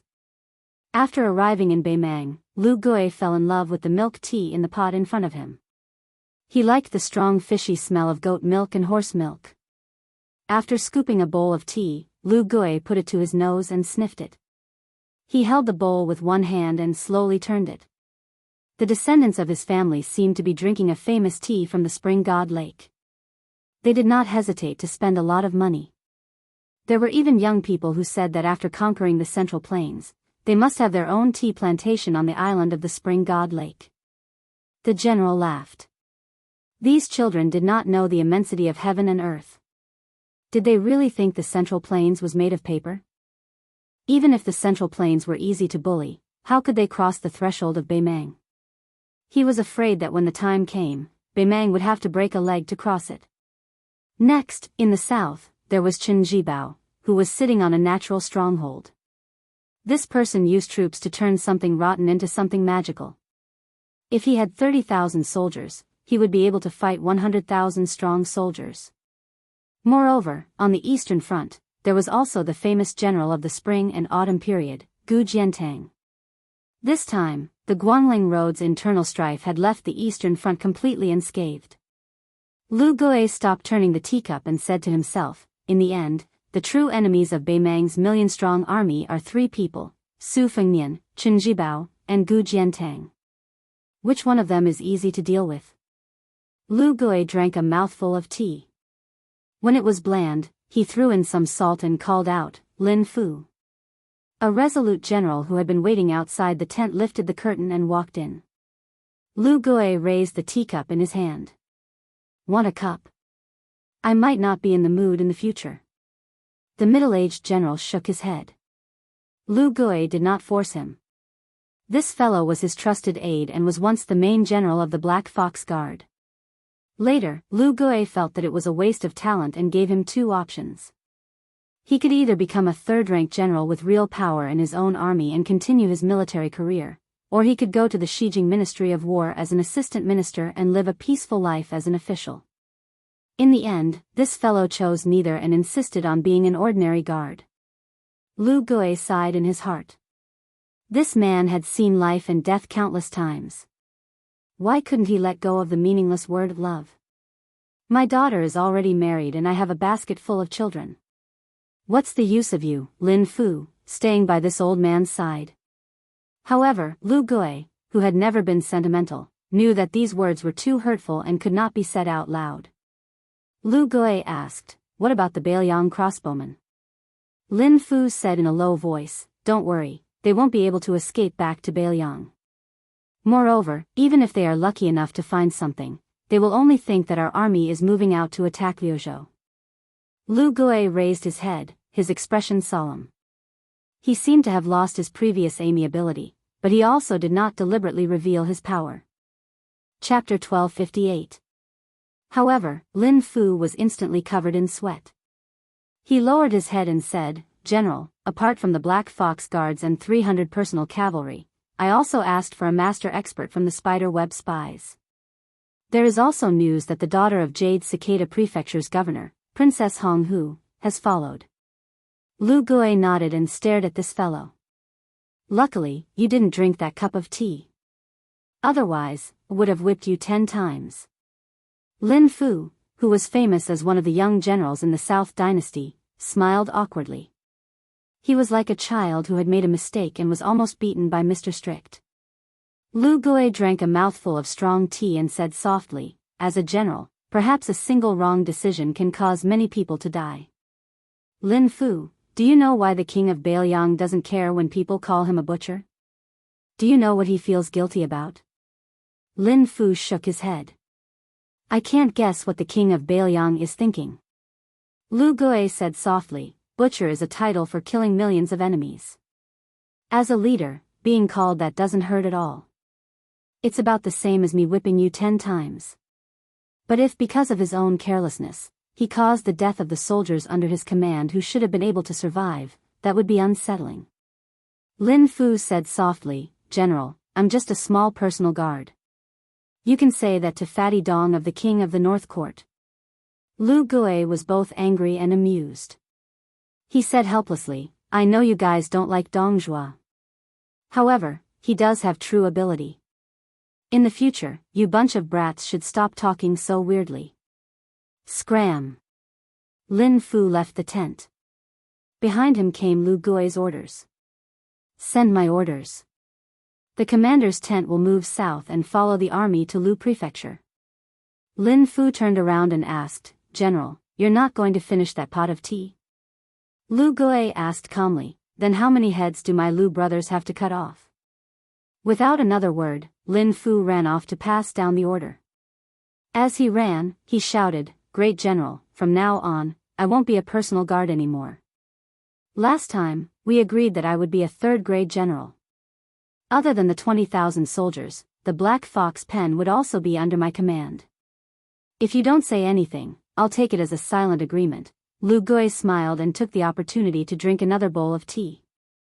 Because within a month, there were people from all walks of life who left their original stations and rushed to the border of the two prefectures. After they arrived, the Ministry of War in Shijing did nothing for a long time, and complaints were heard everywhere. As a result, 3 days ago, Dong Zhuo, the king of the South Courtyard, finally began to take action. Moreover, once he took action, it was dazzling. Even Lu Gui was surprised. The personal troops of border commander Lu Gui set out to kill their way to Liuzhou. The coquettish woman, who treated this bloody pursuit as a chance to relax, stood on a high slope and raised her eyebrows.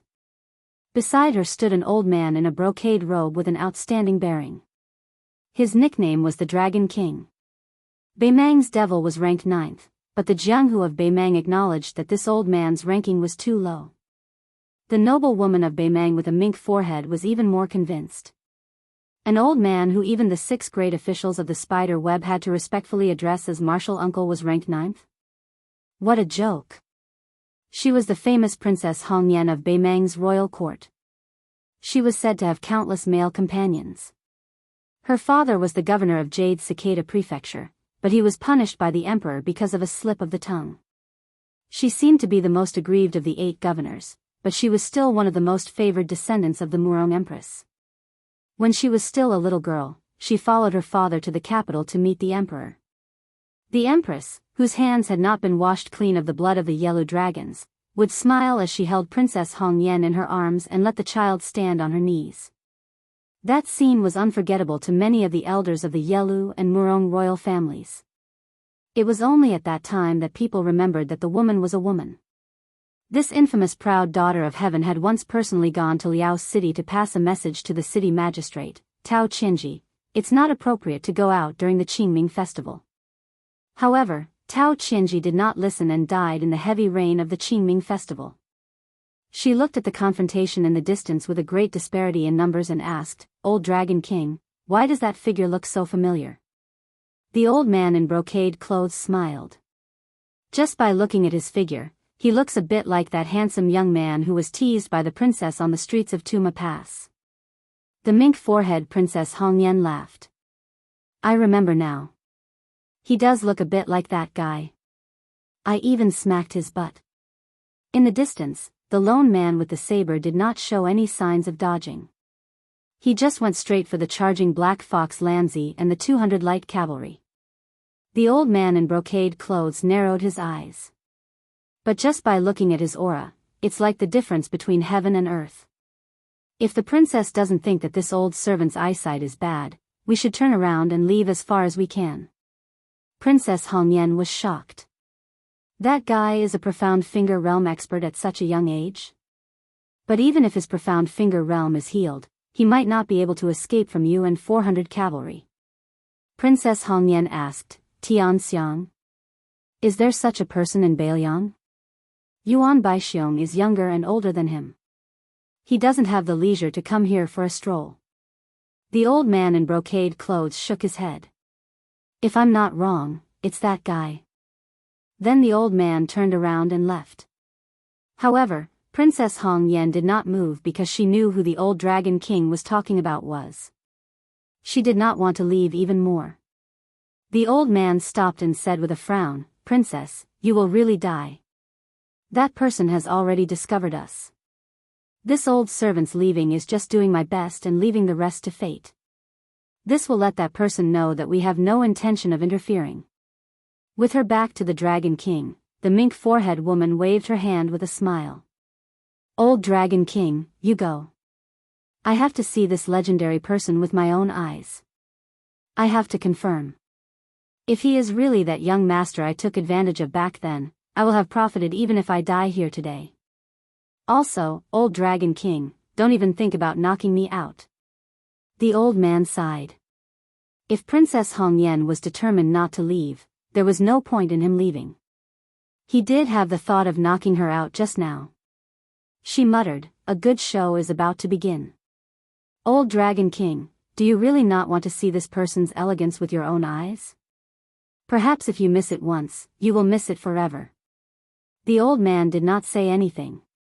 He had already arrived beside Princess Hong Yen and looked into the distance together. There were more than 70 Black Fox guards and 300 iron guards of the Lu army. In the eyes of this cavalry, this ant blocking their path would be killed in a single charge. Their real mission was to intercept and kill the 14 crossbowmen. Su Fengnian had been holding his blade with his left hand all this time. He did not draw his blade with his right hand. He stopped. Flicked his wrist. The cold blade in his left hand was unsheathed. The scabbard stabbed into the sand beside him. His left hand held the blade in a reverse grip. Chapter 1259. Looking at the scene on the other side of the narrow path, the old man in embroidered clothes asked, "Princess, are you not afraid of death?" The mink-forehead woman was clear-minded and said, "Let's go." The Beimang spiderweb elder grabbed her by the shoulder and flew down the slope. They didn't stop until they were 200 feet away from the point of collision. Along the way, Princess Hong Yen still had the mood to turn her head and admire the charging posture of those northern Mang cavalrymen. Their vigorous bodies rose and fell along with the horse's back, just like a person's breathing. It was filled with a kind of dynamic beauty that was pleasing to the eye. The curved blades in the hands of the Beimang soldiers had a larger arc than the cold blades. This kind of arc gave the Beimang war blades a greater cleaving force. Combined with their height and their innate strength that exceeded that of the men of the Central Plains, a single cleave of their blades was like a hot knife through butter. Princess Hong Yen heard the rough shouts of the Beimang men. She firmly believed that this kind of sound would resound throughout the Central Plains. It wasn't something that a master of the martial arts role could block, nor was it something that the 300,000 soldiers of Beimang could block. She stroked the mink forehead and looked into the distance with narrowed eyes. She saw that the person blocking the path of the millions of soldiers of the Beimang dynasty held the cold blade in a reverse grip and held it horizontally in front of his chest. A crack seemed to have appeared at the height of the horse's chest among the 3 black fox riders in the front row, which then expanded in an instant. The war horses and riders continued to charge forward, but they were cut in two. The lower half of the warhorse and the rider's legs fell to the yellow sand, while the upper half of the warhorse and the rider whose legs had been cut in an instant fell to the ground further ahead. It wasn't just the front row. The dozen or so rows behind them were also in a similar situation.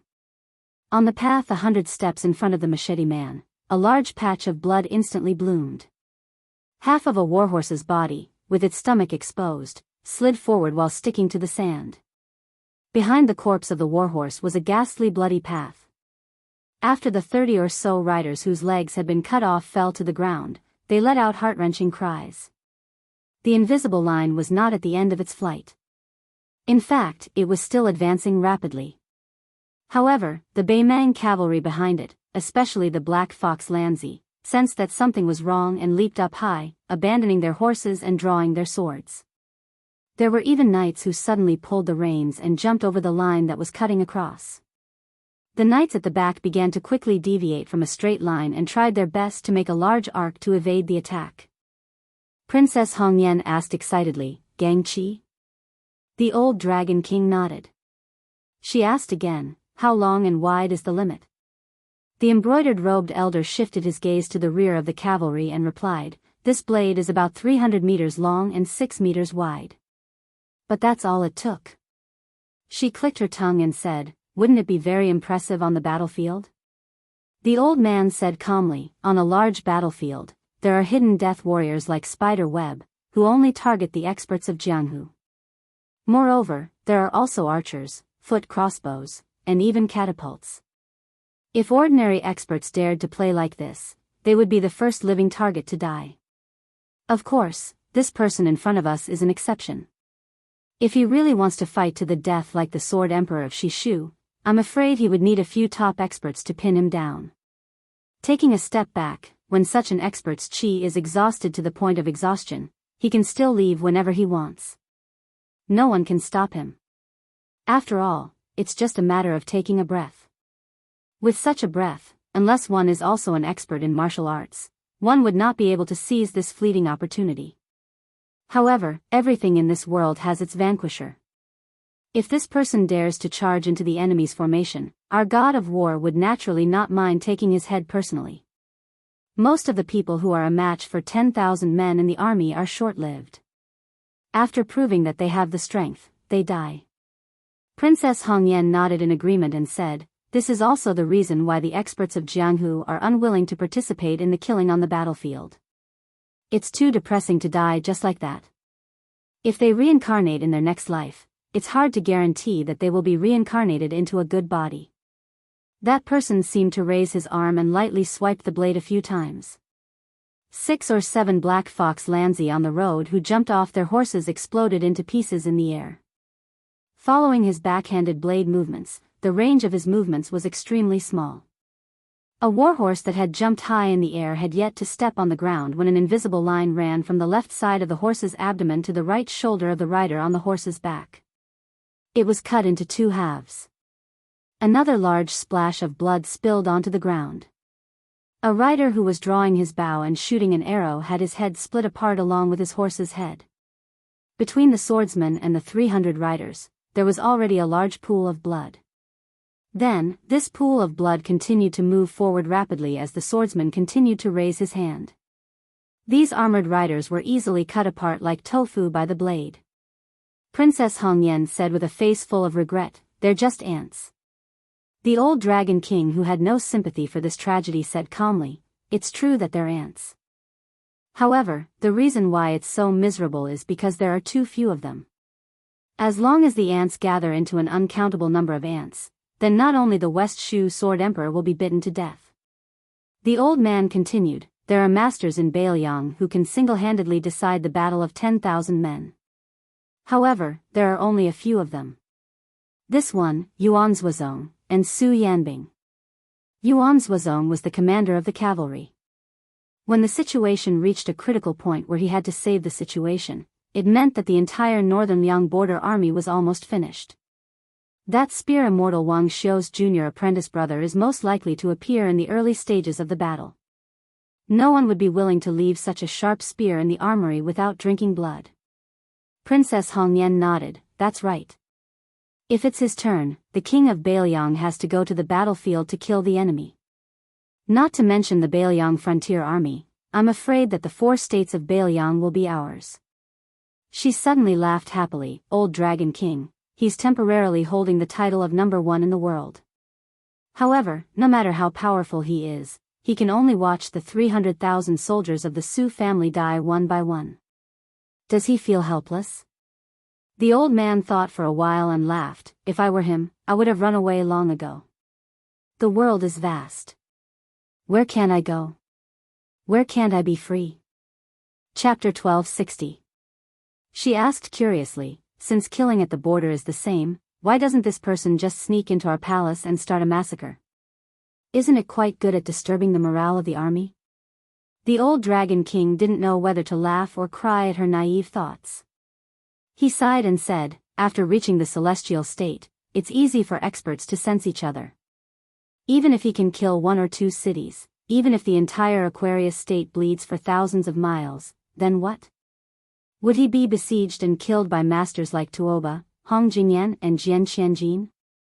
Princess Hongyan curled her lips and said, why are you still so restrained after becoming an invincible expert? How boring. In the past, I've only heard that the half-saints of the celestial state of Confucianism, Buddhism and Taoism didn't dare to kill easily because they were afraid of being tainted by karma. It turns out that these pure martial artists aren't much better. The old man's face was bitter and he said some words of conscience, I have no choice but to wait for death here with you, princess. Isn't that even more boring?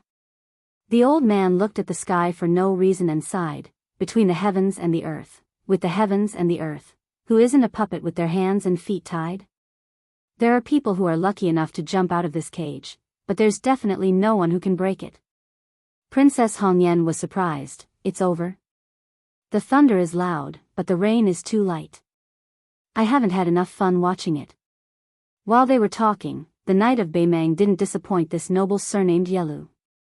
When the less than 300 riders all stopped their horses, that person also stopped his blade. A famous archer in the Lu battalion seized this perfect opportunity to draw his bow into a full moon. The bowstring released a loud bang and shot an arrow at the young swordsman. The other 2 burly knights with big bows on their backs followed suit. They didn't need to deliberately prepare their arrows. Instead, they drew their bows and shot out an arrow in one go. 3 sharp arrows pierced through the air, the arrowheads all aimed accurately at the swordsman's face. What happened next left these seasoned elites flabbergasted. The 3 arrows hovered quietly in the air, maintaining their slanting postures. The saberman sheathed the cold saber that the Baymang border army hated the most. 1 eagle feather arrow and 2 ordinary feather arrows. He reached out to grab the eagle plume arrow, which was known in the Central Plains as faster than a hawk and unable to be shaken by a strong wind, and threw it out with a backhand. The archer, who had subconsciously grabbed the reins after shooting the arrow, had his head pierced through by the arrow. His entire body was pulled back by the huge force. His hands pulled the reins, and the warhorse raised its front hooves. The knight's corpse fell off the horse. The warhorse that had been with the dead knight day and night still seemed to be in a daze. It stepped lightly on its fine hooves, turned around, and used its nose to touch its master who had fallen to the ground. A black fox that looked like a leader turned around and looked at the northern sky with great nostalgia. After turning his head again, he faced the young expert with terrifying strength. This Lanzi suddenly squeezed his horse's belly and took the lead in a crazy charge that was tantamount to suicide. The second warhorse began to follow, then the third, the fourth. In the end, none of the riders in the entire cavalry turned around and retreated. All of them began to charge. Seeing this tragic scene, Princess Hongyan bit her lip and said softly, "Let's go." The old man was puzzled, but he did not hesitate. He grabbed her shoulder and retreated. She closed her eyes and felt the strong wind blow past her ears. She said, "If we allow the news of them dying here for no reason to spread back to the grasslands, then their deaths will be in vain." The old Dragon King did not say anything. Nearly 400 riders had chased down 14 riders, but they had not succeeded. If they allowed the enemy crossbowmen to send back information, even if these Beimang warriors had all died in battle, their parents, wives, children, and even their entire tribes on the grasslands would be implicated. And these people were originally waiting for their families to return home with military merits and food. Even if they returned empty-handed, it was good that they were alive. After allowing the two big fish to leave, Su Fengnian helped the 14 crossbowmen cover the retreat. He hung the cold saber at his waist and faced the aggressive Beimang cavalry. He began to run. The leader of the Black Fox fence was the first to reach him. Su Fengnian jumped up. The leader was still in the posture of raising his arm and slashing his saber. He slapped the man's head with his palm. Both the man and his horse were smashed into the yellow sand. The warhorse's abdomen was stuck to the sand pit. However, Su Fengnian had a head in his hand. He pulled it out and threw it at the second Black Fox fence. The fence's chest was blown apart. Su Fengnian quickly fell to the ground.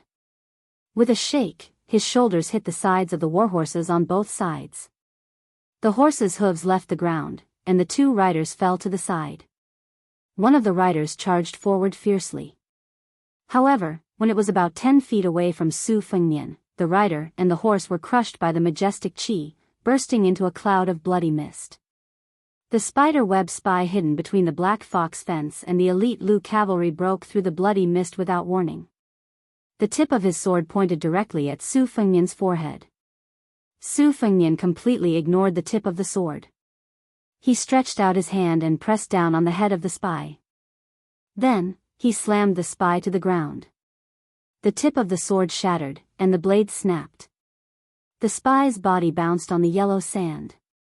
First, blood flowed out of his 7 orifices. Then, his meridians were broken, and blood seeped out of his entire body. This corpse was kicked up by Su Fengnian and slammed into a warhorse in front of him. After the dozen or so riders at the front died without any resistance, the surviving riders finally lost the courage to charge to their deaths. Some people began to retreat. There were hot-blooded people in the world who were not afraid of death. There were also people who were afraid of death but could calmly die for it. However, these brave and skilled Beimang elites did not wish to die at the hands of an enemy whose name and identity they did not even know. Su Fengnian stamped his foot slightly and stretched out a hand. On the ground in front of him, yellow sand swords rose from the ground. After about half an incense stick's worth of time, the old man in embroidered clothes, who had brought Princess Hongyan and dashed for more than 20 li, straightened his back in an instant. A cold voice rang out from behind him. "The two of you are old acquaintances I met at Tumbling Horse Pass. Do you not value your lives at all?"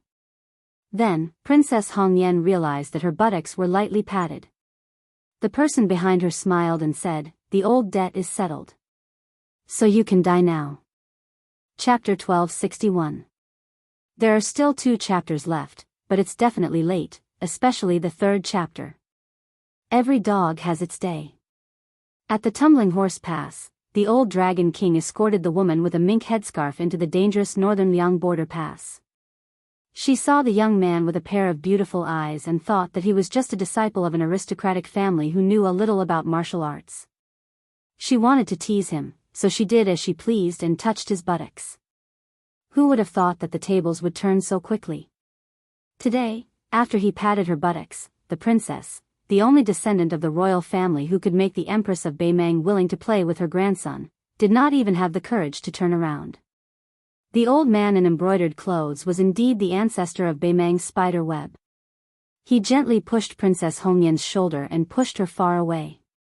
Her life was hanging by a thread, so she did not care about controlling her strength and fell into the yellow sand more than 10 feet away. After sending her out of danger temporarily, the old Dragon King let out a light shout. His voice was like spring thunder, and his chi flowed like a flood. Thousands of tiny cracks appeared on his luxurious brocade clothes that were not inferior to those made in Jiangnan. The old Dragon King did not turn around. He did not even turn his head. He raised his arm and smashed backward. The sleeves on his arm instantly turned into fine powder. Dragon King Hulu Tieguan was an expert who had been famous in northern Mang for a long time.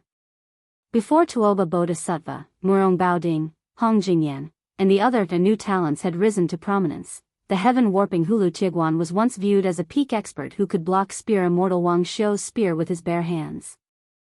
Hulu Tieguan's close-quarters combat skills couldn't be said to be weak, especially his tenacious muscles and bones. Before Murong Baoding obtained the great reputation of immovable wisdom king, he had even asked Hulu Tieguan for guidance on body-tempering secret techniques. When the Empress of Beimang was purging the Jianghu forces, Hulu Tieguan, who was summoned, showed off his skills. 8 siege chariots with 200 strong men each threw 8 stones weighing 180 pounds at the same time towards the Dragon King Hulu Tieguan, who was standing 2,000 feet away. The old man smashed the stones with his fist in the air and did not let any of the stones fall to the ground. The old but vigorous Hulu Tieguan's arms swung out like wind and thunder. Su Fengnian stretched out his right hand and casually grabbed the old Dragon King's wrist. He snapped his fingers and broke Chongsheng. Hulu Tieguan instantly felt that the rapidly flowing qi in his body was cut off, like a fast ship suddenly encountering a chain across the river. Moreover, this chain was not only in one place, but in 6 important acupoints of his body, as if it had forcibly set up 6 barriers in his body. Even if you are a fine horse that can travel 1,000 li in a day, under the heavy snow, you will not be able to move forward. Hulu Tieguan was trembling all over. Blood spurted out from the gaps between his teeth. Even if he was injured, he still wanted to break through those iron chains. He tried his best to connect all the meridians in his body. The old Dragon King was very decisive and ruthless. However, since Su Fengnian had made a move, he would not hesitate. He raised his left hand like a knife and placed it on Hulu Tieguan's shoulder and ear. Then he slapped his left hand and grabbed the old man's wrist. Hulu Tieguan's head was violently shaken. What was even more shocking was that the old man's entire arm was pulled out from his body by Su Fengnian. At the same time, the right side of Hulu Tieguan's head was densely covered in bright red threads. They were like countless red snakes wantonly swimming in his skin. Hulu Tieguan's strong points were his extraordinary strength, dragon tendons and iron bones. He was incomparably proficient in close combat. However, he definitely did not know that if he let Su Fengnian get close to him and tremble, it would be tantamount to letting the Liang dynasty's Han Wudi, who was known as the Land Immortal, get close to him. And the only person in the world who was proficient in killing celestial state experts, Han Xingxian, should be able to kill a finger celestial state expert. Hulu Tieguan, whose arm had been torn off, had his feet deeply sunk into the sand. His eyes were wide open as he stared into the distance, not moving at all. Su Fengnian gently let go of the arm and turned around to look at the insufferably arrogant woman with the marten forehead. This sorrowful Princess Hong Yen was sitting on the ground in a daze. She did not know why the old Dragon King, who was rarely matched in her mind, was motionless. She only knew that the old man was definitely seriously injured. She would never have thought that the legendary figure of Beimang, Hulu Tieguan, had already breathed his last. Su Fengnian looked at this woman who had probably forgotten to run away. Neither of them spoke. She suddenly shouted in a stern voice, "Old Dragon King, kill him. He's the king of Bailiang, Su Fengnian. As long as you kill him, I'll personally go to His Majesty and ask for your reward. You can be a great general and be the prefect of discipline." Princess Hong Yen was not stupid. On the contrary, she was an extremely intelligent and shrewd woman. Otherwise, she would not have been able to deal with the 2 surnames, Yelu and Murong. She cried out, "Hulu Tieguan, why don't you make a move?" With a face full of tears, she choked out, "Old Dragon King, at least move a little bit." Su Fengnian looked at this woman's marten forehead, but his left hand was already on the cold saber at his waist. Princess Hong Yen suddenly calmed down. She stood up and patted off the yellow sand and dust on her dress. She tidied up her messy black hair and the slanted sable scarf on her forehead. She slowly asked, "Can I choose a way to die that isn't ugly?" Chapter 1262. Su Fengnian did not answer this question. Instead, he smiled and said, "Do you have anything that can be exchanged for your life? For example, the movements of Dong Zhuo and Lu Gui's armies? Or do you have any news about the orphans of Yeludetong? Or else, you can talk about the 2 large camps of heavy cavalry in Beimang." The corners of her mouth twitched. She did not hide her sarcasm at all. Su Fengnian's thumb gently pushed the knife out of its sheath. At this moment, a rider galloped over. On the back of the horse was a young rider whose face was covered in blood. He even had an extra horse with him. Looking at his attire and accessories, it was neither fish nor fowl. He had the armor and saber of the Lu Centurion, as well as the unique short saber of Black Fox Lang. On his back was a huge bow with carved feathers. It was likely that this rider had made a fortune from the dead. Princess Hong Yen turned her head to look at the rider who had just survived a disaster. Her eyes were full of disdain and hatred. She did not need to think to know that this was a traitor. On the Beimang grasslands, this kind of man had the lightest bones. The young rider who had relied on horsemanship and archery to enter the personal cavalry of the Lu general stopped his horse and panted heavily. He also looked at the woman with the mink hair covering her forehead. Previously, in the army camp, he had only seen her a few times from a distance. At that time, one of the generals had respectfully led her and her entourage to the general's tent. He did not even dare to think that he would be able to talk to this kind of rich and noble woman in his lifetime. As for the disdain in her eyes at this moment, this young man who had indeed defected couldn't help but lower his eyelids. However, he quickly raised his head. He did not look at the woman who made people feel ashamed of their inferiority. Instead, he looked at the slender back of the swordsman. His body began to tremble uncontrollably. The previous scene was still vivid in his mind. Including him, the 300 riders began to retreat and flee. This swordsman of similar age had cast sand-flying swords out of thin air. When he turned around, he saw with his own eyes that the swords had pierced through the backs of his fellow soldiers. Occasionally, a knight would use his scimitar to shatter the flying swords, but he could not stop the second flying sword from piercing through his chest. A comrade was pierced through his shoulder by a flying sword and fell off his horse. His entire body was nailed into the sand. While the man was chasing after the comrade, he casually stretched out his hand and pressed down. The injured comrade who was struggling for his life a few feet away sank into the ground, stirring up a cloud of yellow sand. Then, he disappeared without a sound. After one of the Black Fox Lanzi fell off his horse, his entire chest was pierced by a flying sword. He staggered as he charged towards this person, but this person brushed past him. The Black Fox Lanzi's legs left the ground, and his head seemed to have been hit by a heavy hammer. He leaned back and fell heavily to the ground. A centurion of the personal guards of the Lu army was lying on the ground, barely breathing. That person used the cold blade in his hand, which had yet to be unsheathed, to knock lightly on his head. Just like that, his entire head exploded. When that person got closer and closer to him, as if possessed, he no longer urged his horse to run wildly. Instead, he turned his horse around and blocked the path. However, he did not go to his death. Instead, he waited for death. He did not know what he was doing. He only watched as that person continuously controlled the flying sword to kill people.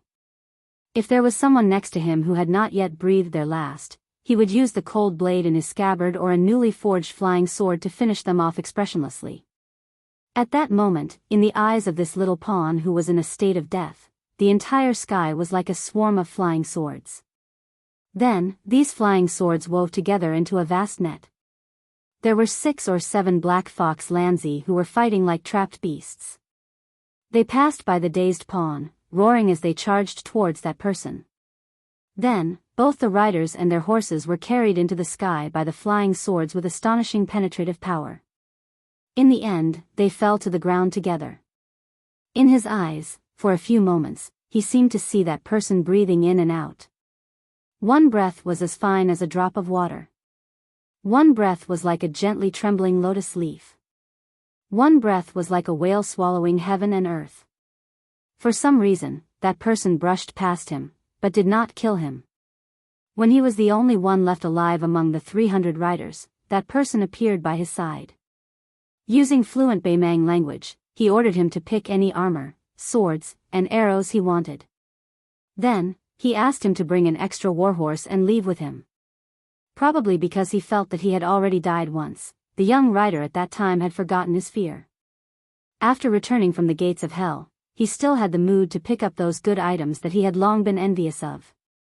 He changed into a good horse, put on armor, equipped himself with a war blade, and carried a large bow on his back.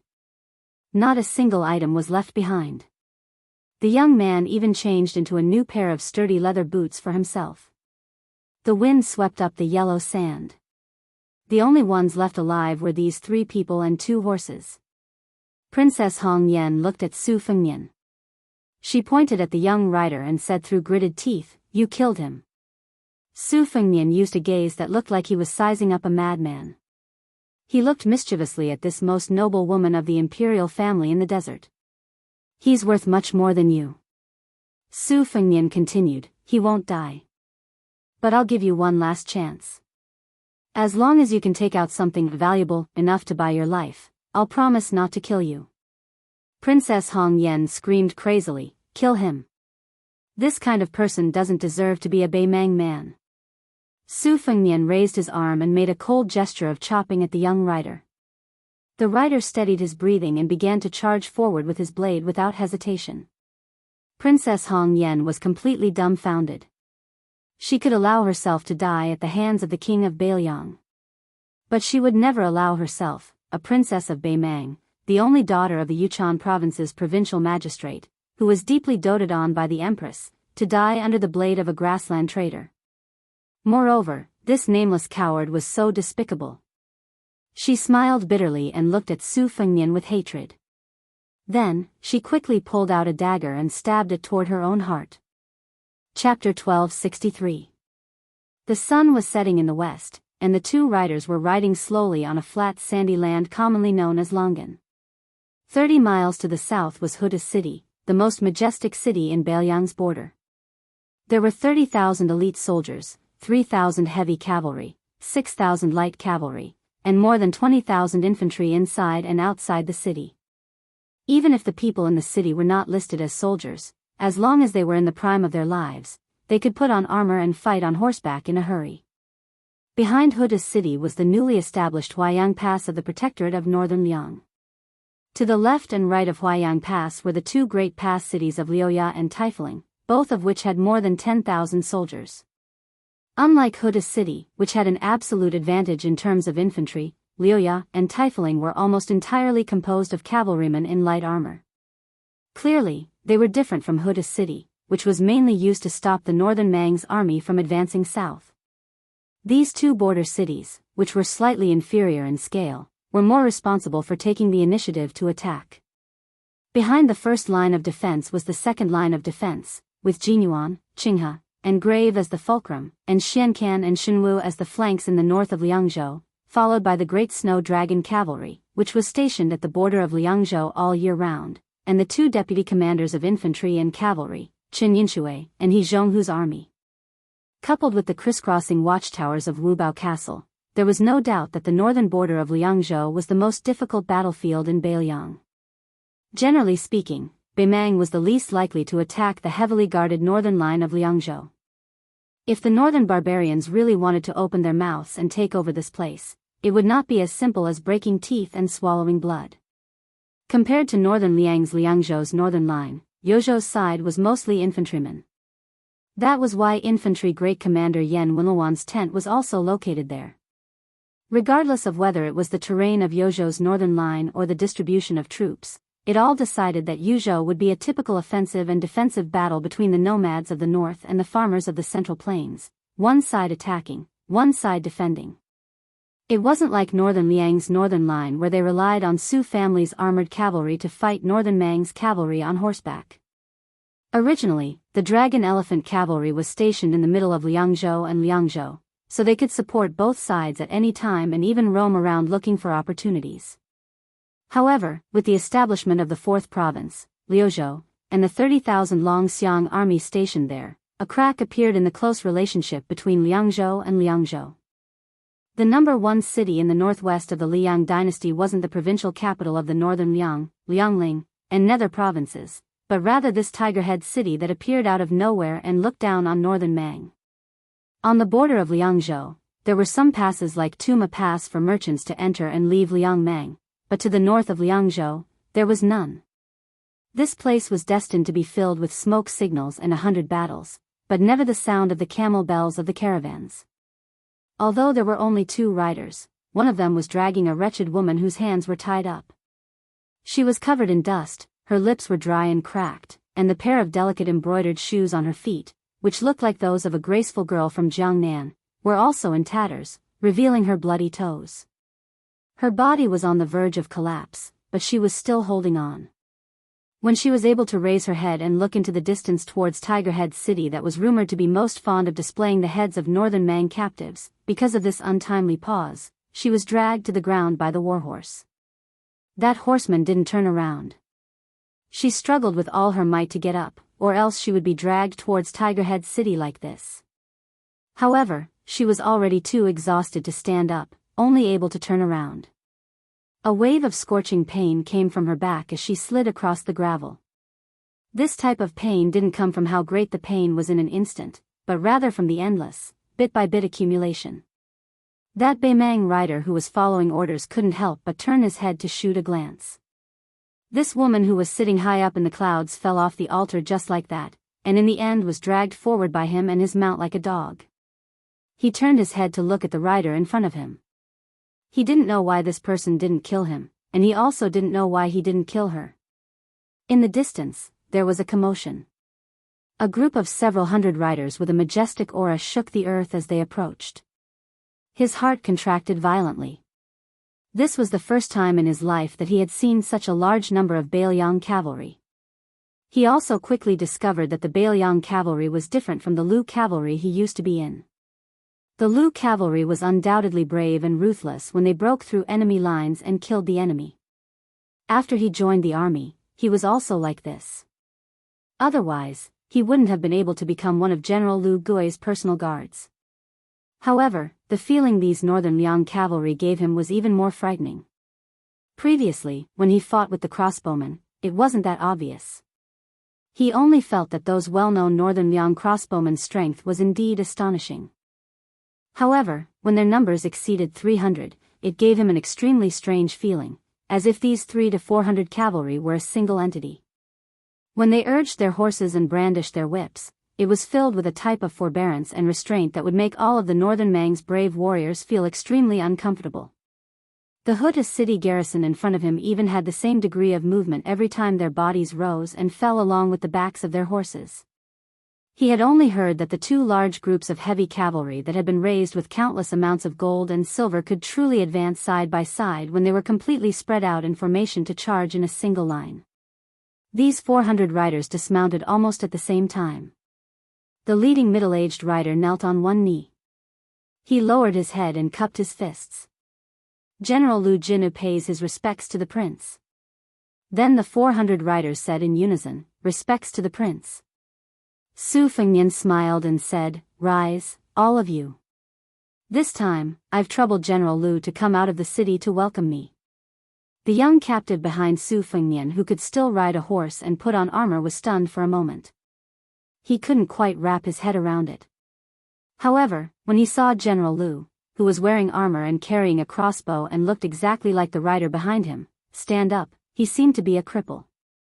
Chapter 1264. Then he knew who this plain-looking lame general was. He was Bailiang's number 1 border general, Huda City's guard general Lame Lu. He didn't know who Lu Jinu was, but almost every soldier with the surname Lu had heard of this legendary Lame Lu in the desert. This person was different from Beimang's valiant generals, who were cursed at in Beimang the more they performed. Lame Lu was recognized as a great general in the world by the scholars of Beimang's southern dynasty. He governed the army strictly, but outside of the battlefield, he treated the soldiers like his own children. He had 2 sons and 2 daughters. His sons had died at the border, and his youngest son had died at the age of 16. Both of his daughters had married his subordinates, and both of them had become widows. Lame Lu was never merciful to his enemies, but he never killed the innocent. 14 years ago, during a long-distance revenge raid, he went deep into the heart of Gusai province and beheaded tens of thousands of people along the way. His leg had been pierced by a captive woman with a dagger, but Lame Lu still didn't kill her. He only left behind a sentence that no one knew whether it was true or false, but was widely spread on the grasslands. No matter if it's our Bailiang or your Baimang, only when all the men are dead will it be your women's turn. Lu Jinu accompanied Su Fengnian to the majestic Tiger Head city. More than half of his life was spent there. Looking at the tall city walls, the eyes of this military general, who had achieved great feats on the battlefield, were unusually warm. The 400 elite riders behind them slowly turned their horses around and returned. They couldn't help but glance at the 2 strange people. The young man riding the horse was dressed in northern barbarian attire and carried a lot of weapons. He was dragging a woman with a mink forehead who could only walk pitifully. After entering the city, Su Fengnian took a bath and changed his clothes. Lu Jinu and a few Huda's city captains stood respectfully at the steps of the outer courtyard. The last time Su Fengnian patrolled the border as the new Prince Liang, he stopped at Huayang Pass and didn't come here. It was said that the captains at that time complained that this prince looked down on their Huda city and treated the soldiers of Huda city as the children of Bailiang's stepmother. The captain who led the 3,000 heavy cavalry openly declared that if he had the ability, he would let the cowardly garrison at Huayang Pass practice martial arts with him. He didn't want to bully the cavalry of Huayang Pass because they were light cavalry. At worst, he could borrow another 2,000 or 3,000 soldiers from them. He could still beat those guys without 3 rounds of charge. Su Fengnian saw a strong man who pretended to be calm but was obviously a little restrained. He waved his hand and motioned for the pillars of Huda city to sit down and talk. With Lu Jinu's experience and military achievements, he could talk calmly with the old Prince Liang. Of course, he wouldn't be at a loss when facing Su Fengnian, the new prince of Bailiang. He calmly sat on the stone bench. Out of the corner of his eye, he saw Ma Jili, who had scolded him the most after drinking, move the stone bench and sit at the back like a shy little girl who didn't dare to see her lover. Su Fengnian tilted his head, as if he was looking for someone. He deliberately asked with a smile, "General Lu, is Captain Ma, who said that even if he can't beat me in martial arts, he can drink me down?" Lu Jinu held back his laughter and didn't speak. The captains, who were as rough as the sandstorm in the frontier fortress, couldn't help but laugh out loud. Their laughter was full of straightforward kindness. No matter how feminine a man was, he would probably be hardened by the scorching sun here year after year.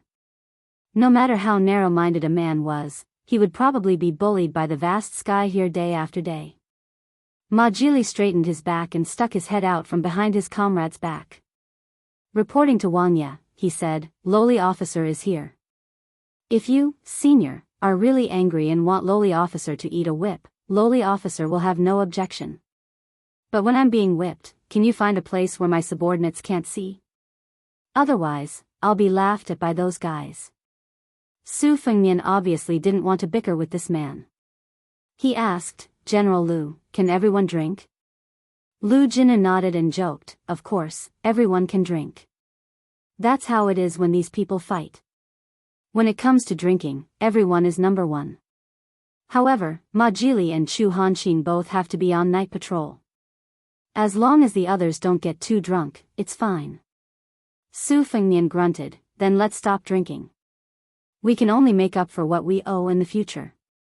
Lu Jinu turned his head and shouted, "Ma Jili, go with Chu Hanqing and bring 2 jars of wine here. Then go on night patrol."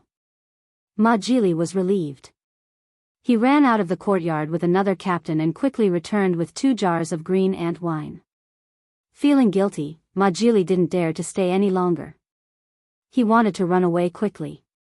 Chu Hanqing, the elegant captain of Huda city, hesitated for a moment.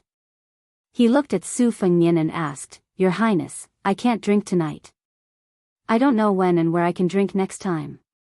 Can I use an empty bowl to offer a toast to your highness? Su Fengnian nodded. Chu Hanqing raised the empty bowl high. Su Fengnian stood up and drank the green ant wine in one gulp. Ma Jili asked nervously, Your Highness, how about I also offer you a toast? Su Fengnian smiled and drank another bowl. Su Fengnian sat back down on the stone bench. He looked at the border officers who all had sincere smiles on their faces and asked, General Lu, is there anything else Huda's city needs? Feel free to ask. Lu Jinu held the bowl in one hand and rested the other on his lame leg. He shook his head with a smile and said, There's nothing else. Su Fengnian didn't say anything else. He drank silently with these old generals of northern Liang who were already over 40 years old.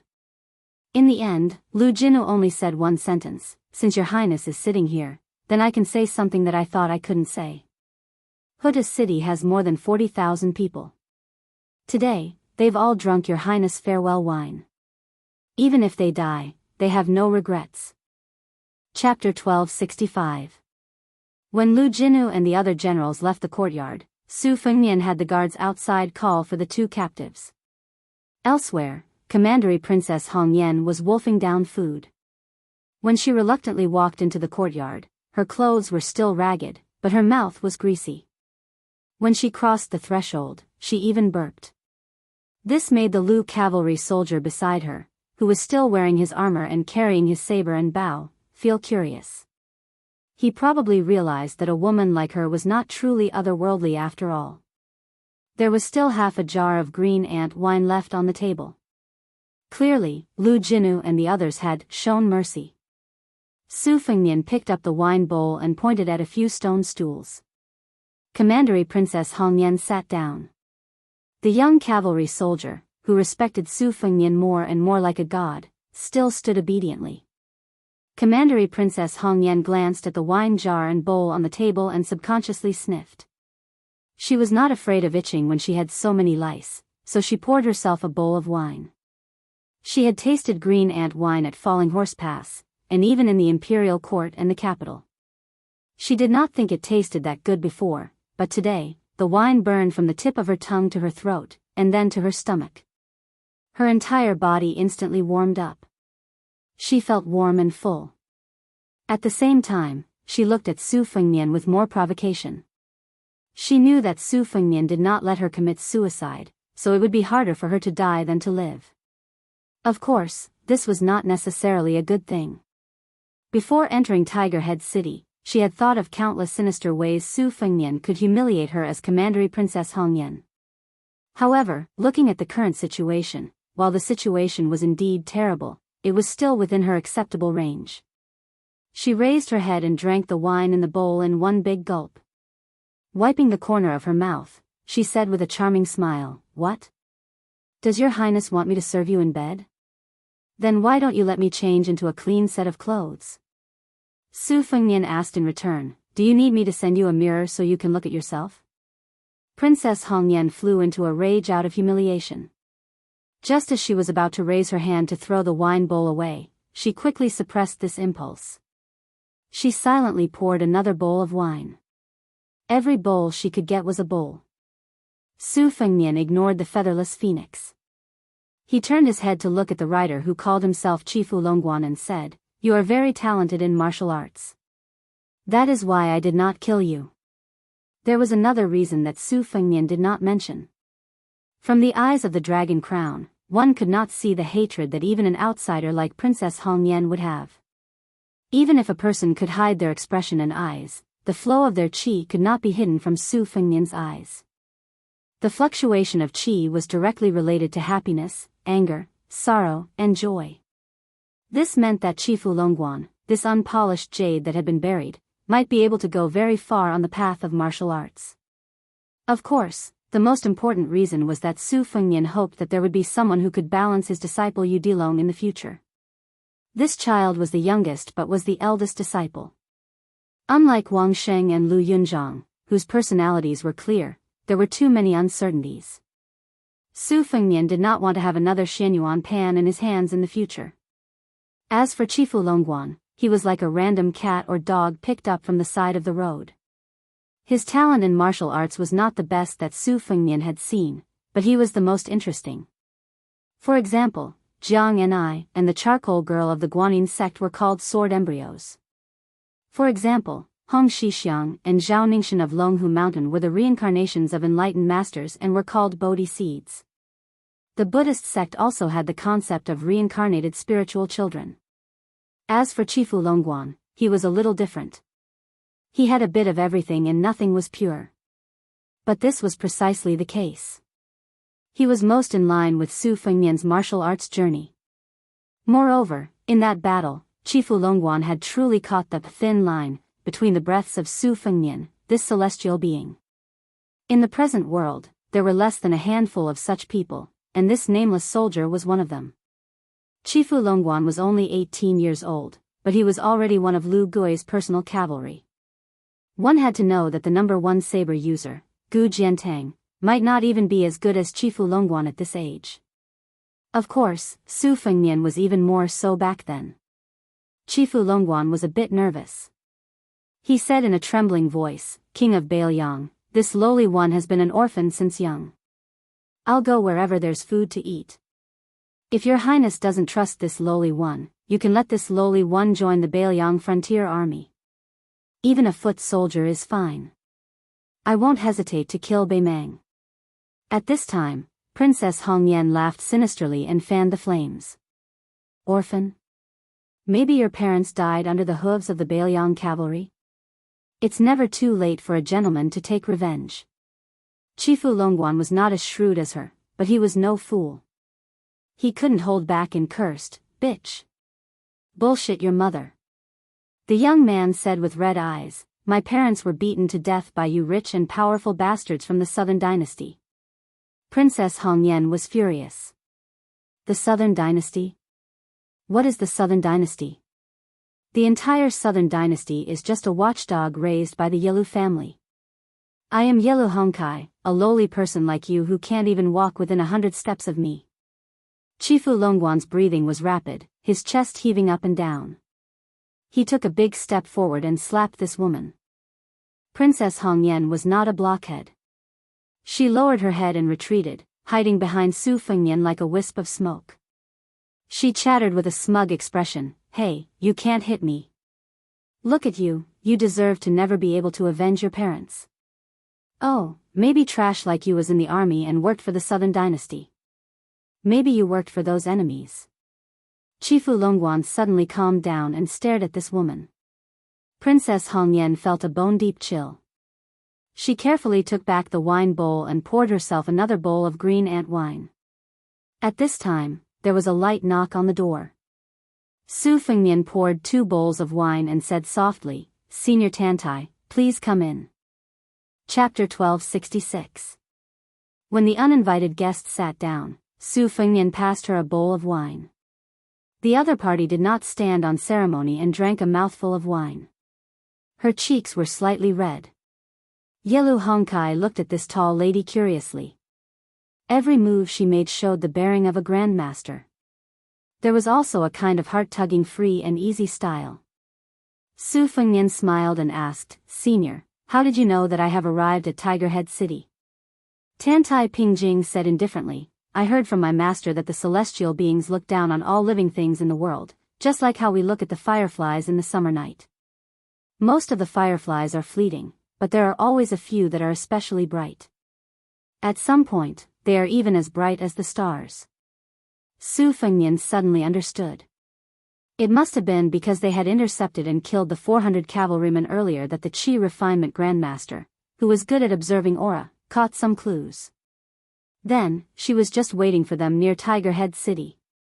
According to Tantai Pingjing, or to be precise, according to the explanation of this master of the sect, the top masters of the world were only the people of the world, of the immortals in the clouds. However, for masters like Bodhisattva Tuoba and Chao Zhangqing, the fireflies they emitted were particularly eye-catching. Qi refinement warriors were mending the net of law on behalf of the heavens. Naturally, it would be easier for them to find this small group of experts. Su Fengnian asked, can it be said that when people seek Tao and attain Tao, they are using the light of a grain of rice to compete with the brightness of the moon? Tantai Pingjing shook her head and said, Master said that after cultivating Tao, it is nothing more than a drop of water in the sea. The water of the Yellow River comes from the sky? No, it comes from the sea. Therefore, it flows into the sea and never returns? No. Su Fengnian joked, your master's words are so sharp, so reasonable. Tantai Pingjing dismissed it with a smile as if she was a venerable. Su Fengnian stared at Princess Hong Yen, who wanted to secretly pour a bowl of wine for herself. The latter retracted her hand resentfully. Su Fengnian pointed at the courtyard door. Chifu Longguan took the lead and left. Princess Hong Yen waited for a moment and guessed that the brat had gone far away. Only then did she sneak over to the courtyard door and cross the threshold. In the end, a crisp and clear "pa" sound was heard, followed by Princess Hong Yan's furious curses. Tantai Pingjing said softly, Your Highness has a good eye. Su Fengnian was puzzled. What do you mean? She took a small sip of wine. This man and woman are both people with good fortune. They are worthy of Prince's care. Su Fengnian sneered, luck? Tantai Pingjing's expression didn't change. If your luck is too good, then that is your destiny. If it were a normal person, would they be able to survive if they had an extra 100 lives when facing a martial arts expert who had started a massacre? Su Fengnian was about to speak when Tantai Pingjing shook her head and said, You have your reasons, but it doesn't change the fact that they survived. She continued, According to our previous agreement, our Guanyin sect will stay south of Huaiyang Pass and north of Qinghe Pass. We will also do our best to gather good fortune for Bailiang. However, whether we stay or leave in the end is not up to the Bailiang frontier army to decide. Su Fengnian nodded. Of course. She still asked bluntly, What if your highness unfortunately dies? Su Fengnian said helplessly, Don't worry. If that day really comes, I will give it all to that charcoal girl before I die. Tantai Pingjing hovered the wine bowl and asked seriously, The war is imminent. Isn't it a bit unlucky for you to say this to me? Su Fengnian smiled at the woman who seemed to be completely ignorant of worldly affairs and asked, What do you think? Tantai Pingjing rested one arm on the stone table and the other hand holding the wine bowl. She raised her head to look at the starry sky. Su Fengnian was in a peaceful mood. He closed his eyes and slowly took a sip of wine. The two people who didn't look at each other casually asked and answered each other's questions.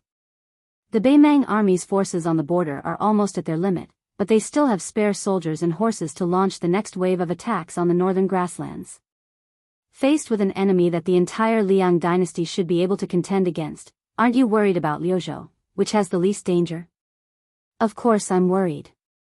It's probably like when Su Xiao watched me go to the Central Plains and Beimang. To attack Liangzhou, Liuzhou, or Yuzhou, which one to attack first has its advantages and disadvantages for Beimang? What do you think? In truth, it doesn't matter where we attack first. My father, Su Xiao, my master, Li Yishan, Yuan Zuozong, Chu Lushan, Yan Wenluan, Chen Yinshui, He Zhonghu, and people like Lu Jinu of Huda have already done the best they can for Bailiang. You might not believe it, but I'm beginning to think that Bailiang might really be able to hold on. But I don't know who will die on the battlefield in Bailiang. I don't want to know. Then why hasn't Tuoba appeared on the border? It's just like how the Zhao clan's son of heaven wants to keep Gu Jiantang in the north and not let him go to Guangling Road, because this is the dynasty's final trump card. When that old woman and the imperial tutor needed Tuoba to personally take action, it meant that the situation was starting to slip out of control. Before this, they were all confident that victory was in their grasp. Tantai Pingjing suddenly asked a very off-topic question, Why didn't you kill that Beimang princess? Su Fengnian laughed involuntarily. After a moment of silence, he looked at the starry sky with her. Of course it's not that I like her. It's just that she reminds me of someone I miss very much. We both like Martin forehead coverings, have the same bad reputation, and have the same unyielding character. I could have killed her but I didn't because I wanted her to know how difficult it is to live. Tantai Pingjing poured the last bit of wine into her bowl and finished it in one gulp. Who do you really care about? Su Fengnian stretched out his finger and pointed at the starry sky. He said gently, my elder sister is there. After some time, Su Fengnian came back to his senses. He could not help but hold his forehead and sigh. This number 1 Qi refinement warrior of the dynasty, who had extraordinary status and strength, not only fell asleep drunk, but was also snoring on the table. Su Fengnian could read her mind. He looked at her and sighed. You must be missing your master, right? Chapter 1267. As the morning mist rose, a group of people rode out of Tiger Head City's south gate and parted ways. Chifu Longguan changed into the armor of the Bailiang Light Cavalry, and at the same time received a new identity card. His name was also changed to Chifu Longguan. From today onwards, he was a member of the Bailiang Frontier Army. When he left the city, the young man who had betrayed Bei Meng would occasionally touch the cold saber at his waist. The Bailiang war saber was known as the Grand Su style, which meant that all war sabers in the world had to be made using the Su family's war saber. Chifu Longguan knew that if this war saber was sold in the royal court, it would be impossible to get it without 500 taels of silver. Moreover, there was a price but no market. Countless members of the royal family and the grassland were proud to be able to collect the complete set of Su Yangliang saber. Chifu Longguan, who was used to being poor, had such a saber. His back straightened a bit, and he always felt that he was now a rich man. But there was a secret that made the young rider even more excited than the cold saber light crossbow and his identity. The king of Bailiang had passed on to him a nameless saber manual and a set of Wudang mantras. Chifu Longguan was now full of pride, and he was also willing to fight on the battlefield for the young new king of Liang. He followed the king of Bailiang's orders to escort Princess Hongyan to Luzhou. As long as he threw this Yilu woman to the border, he could ignore her. When the time came, he could directly join the Longxiang army. After that, whether he lived or died in the Battle of Liangmang would depend on his own luck. Yilu Hongkai hesitated, then turned his horse around and spurred it to catch up to Su Fengnian. He stopped his horse to block the way and said in a low voice, "You're just going to let me go back to Bei Meng like this?" Su Fengnian smiled and said, "What else? Let the Jade Cicada Prefecture take out a mountain of gold and silver to redeem you? Even if your father is willing to pay, you are destined not to return alive." A proper princess captured by Bailiang as a captive, the Yilu family probably can't afford to lose face. Yilu Hongkai wanted to say something but stopped. Su Fengnian waved his hand and said, "Your life and death has no bearing on the big picture. Don't think too highly of yourself." Yilu Hongkai smiled playfully and said, "I originally wanted to reveal the whereabouts of the Bei Meng army, but since you don't want to listen to my calculations and guesses, then forget it." Su, Yilu Hongkai's eyes, Yilu Hongkai. The woman narrowed her eyes, her face as dark as water. She fiercely slammed her horse whip and brushed past the repulsive fellow. Su Fengnian and Tantai Pingjing continued on their way to Huayang Pass. Seeing the questioning look of this Qi refinement grandmaster, Su Fengnian smiled softly and said, "Given Yilu Hongkai's scheming nature, I can't expect her to tell me the truth. She might even lie about the military situation to trick me once. Instead of being tormented by her words and becoming suspicious of everything, I might as well not listen." Yilu Hongkai smiled and said, "My intuition tells me that once this lady speaks, she will speak the truth." Su Fengnian mocked himself, "It sounds like we have suffered a great loss." But he did not call back Princess Hongyan, who might be kind-hearted once in a while. Tantai Hongyan smiled and did not speak anymore. She was tall. Although she was 100 years old, her face was still youthful. She was dressed in snow-white clothes. When she galloped, her clothes fluttered in the wind, like a huge white lotus blooming on the desert. At this moment, this scene was worthy of being described as shocking. After a moment of silence, Tantai Hongkai suddenly asked curiously, "Bei Meng has a huge debate on whether to attack the Bailiang in the west or the Liang dynasty in the east. If not for the mysterious royal tutor from the chess and sword music school and the new king of the south courtyard, Dongjua, who insisted on attacking the Bailiang first, Yu Bailiang would be the laughingstock of Gu Jiantang now. Apart from that, most of the Beimang generals and officials, as well as the most powerful factions in the grassland, felt that it was more worthwhile to attack the east. After all, if they defeated the two lines of defense, they would be able to force their way to Great Peace City. They might even be able to cooperate with West Chu's revival in Guangling Road. This would exhaust the Liang dynasty's army and make them unable to cooperate with each other. Why would the Empress of Beimang stand her ground against all opinions and agree to fight the Bailiang to the death? Isn't this exactly what the Empress of the Zhao family wanted? Besides, even if we take down Bailiang, we still have Chen Jibao's western Shu as a buffer. Su Fengnian smiled and interrupted Tantai Hongcai's words. It's very simple. Beimang can attack Bailiang with all their strength, but they definitely won't dare to attack the Liang dynasty in the east. They don't dare to expose their butts to the 300,000 border soldiers of Bailiang. The Bailiang cavalry, who have experienced hundreds of battles, not only have unparalleled mobility, they are also very familiar with the desert terrain and long-distance raids. The northern Mang dared to send 200,000 soldiers to sit opposite Gu Jiantang, drink wine, eat meat, drink tea, and admire the moon. If it was the northern Liang, they would have eaten until not even the bones were left. Then, they would swagger in and the entire southern dynasty would suffer. It's not that the Taiping Commandery and Fatty Dong don't know what the Liang imperial court is planning, but they don't have a choice. If they don't take down Bailiang in one go and attack the eastern line that seems simple but is actually controlled by Zhang Julu, Gu Jiantang, and Chen Jibao, Beimang would be wasting their national strength. And the most important thing is... Tantai Hongcai suddenly understood and nodded. I understand. As long as the Bailiang cavalry stays in the northwest, it means that even if the Liang dynasty loses the eastern line and even causes Great Peace City to be trapped, they still have enough initiative to change the stalemate. However, if Beimang successfully defeats Bailiang in one go, the initiative will switch to the Beimang Empress. In particular, if the Bailiang cavalry, known as the best in the world, is completely wiped out, no matter how much the people of the Central Plains dislike the Bailiang Su family, they have already lost half of their souls. If even Bailiang can't stop Beimang's iron hooves going south, then who can stop them? Su Fengnian sighed emotionally. Ever since Zhang Julu came to power, he didn't really support the military affairs of the northwest border, but he also didn't restrict them too much. This is also the strength of the Grand Secretary.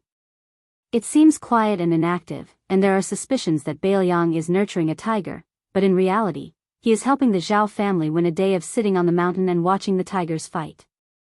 Tantai Hongcai gazed at Great Peace City in the east and murmured, the son of the Zhao family has already made a choice between home and country. Liang is committing suicide. Chapter 1268. Su Fengnian sneered, that's why the court is waiting for a good show to begin, but the biggest contributor behind the scenes won't be able to see this day. Isn't it because they're afraid that the new emperor won't be able to suppress the old Grand Secretary? They're afraid that too many poor carps will jump over the dragon's gate. When these wild carps enter the court and gradually band together, they'll all be barefooted guys who aren't afraid of wearing shoes. If they die, then they die. In any case, they'll be alone in the world, unlike the sons of wealthy families who still have to consider the interests of the huge families behind them. Even if more than half of these poor men are greedy for the feeling of wealth and honor, as long as 2 or 3 of them refuse to be controlled and dare to stiffen their necks to oppose the emperor, pleading for the people all day long, then it'll be enough for the emperor of the Zhao family to suffer. The next person to sit on the dragon throne, Zhao Zhuan, doesn't have the military merit of the previous emperor unifying the Central Plains, nor does he have the current emperor's 20 years of experience of suppressing civil and military officials like Su Shao, Zhang Julu, and Gu Jiantang. Zhao Zhuan's father, if he doesn't do something before he dies, how can he be at ease handing over the entire world to Zhao Zhuan? Therefore, he painstakingly invited Qi Yanglong, who was already half in the yellow earth, to be the imperial tutor. By the time the old fellow stabilizes the situation in the court, he'll be about to die of old age. By that time, Zhao Zhuan will already be fully fledged. The vassal kings and generals will also have their military power stripped. In addition, he'll have the assistance of ministers like Yi Mao Chun, who don't have a deep enough foundation. He'll also be able to promote the sons and grandsons of wealthy families to keep the former in check. He won't have to be as diligent as the current emperor. He can just lie down comfortably and be the emperor. Sometimes, when I think about that blue-eyed man, I really feel that it's not worth it for him. Tan Tai Pingjing sighed. Su Fengnian said self-mockingly, I just don't know if the Grand Secretary feels that it's not worth it for Beiliang. Tan Tai Pingjing smiled and asked, is there resentment? Su Fengnian exhaled and said in a deep voice, my resentment is great. Tan Tai Pingjing said, it just so happens that Bei Mang bumped into the tip of Beiliang's blade. Su Fengnian looked at the sky. Perhaps this year's snow couldn't cover the blood. The headquarters of the Northern Liang Protectorate within Huaiyang Pass was still ridiculously simple and crude. This made the Huaiyang commandant, Huang Laifu, very nervous. Although he could not say that he was unable to eat or sleep in peace, every time he went to participate in the military affairs of the Protectorate General, he would always feel that this was not the case. A few of his close friends liked to use this matter to poke at him. Huang Laifu didn't even have a chance to talk back. He could only accept his fate. Over time, he became the #1 joke in Liangzhou's northern border. But as the atmosphere of the impending war grew thicker and thicker, these harmless jokes quickly disappeared. Today, Huang Laifu went to the Protector's manor to do official business. Recently, several generals and commanders were in the manor, discussing the deployment of Bei Mang's troops and the direction of the main attack. Huang Laifu was a rough man who knew how to fight but was not good at talking. He couldn't get a word in. But when he heard the arguments of the old generals and commanders, he felt very comfortable.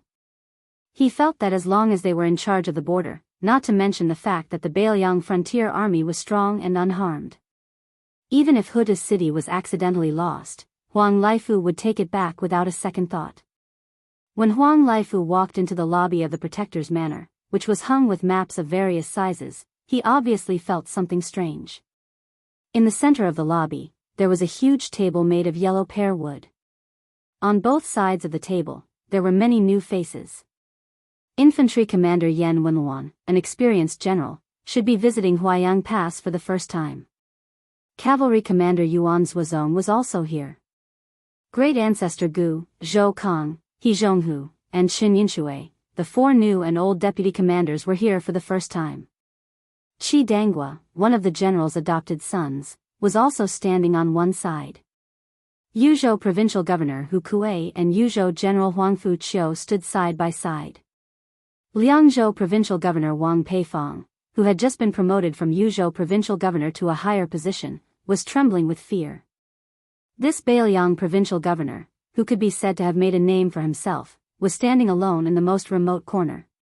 Obviously, on this occasion, the fart of any other armored general would be more effective than him, a civil official, shouting at the top of his lungs. But the person that shocked Huang Laifu the most was the second princess, Su Weisheng. She sat in a wheelchair, her hands interlaced as she stared at the map of the border on the table. The Beiliang Protector General held an inkstone in one hand and a brush in the other. The ink in the inkstone was crimson-red ink.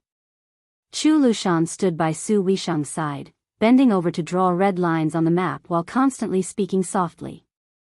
Huang Laifu tiptoed over. There were already 20-some people standing on both sides of the table, so he could only find a place to sit.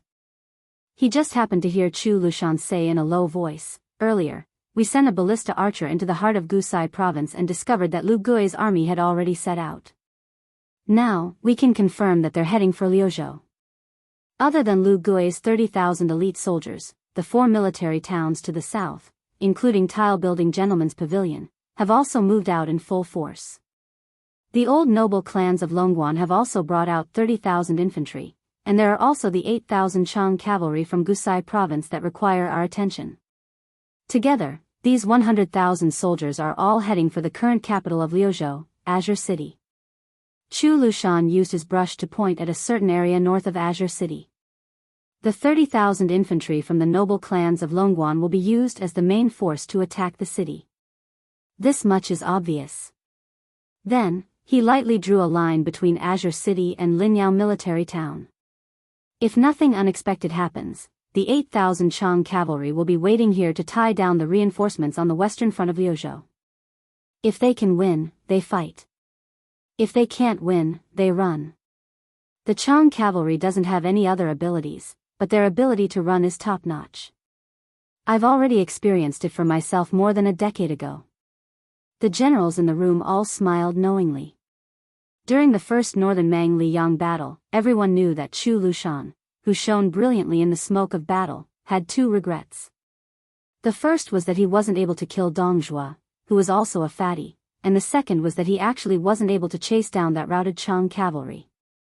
Chu Lushan moved the tip of his brush, drawing a line between Liuzhou and Azure City. As the main force, Lu Gui's army should be here. Su Weisheng frowned. When he heard this, he interrupted Chu Lushan's words. Are they just going to retreat and let Lu Gui infiltrate Liuzhou? Even if Liuzhou only has 30,000 Long Xiang army, they don't have to be so passive. Ancestor Gu bent over the map with his hands behind his back.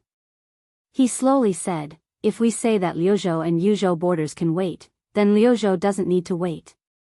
The 30,000 Long Xiang army only needs to find Lu Gui's main force and defeat them. The rest of the scattered soldiers are nothing to be afraid of. Beiliang has this ability outside the gates of the Kingdom of War.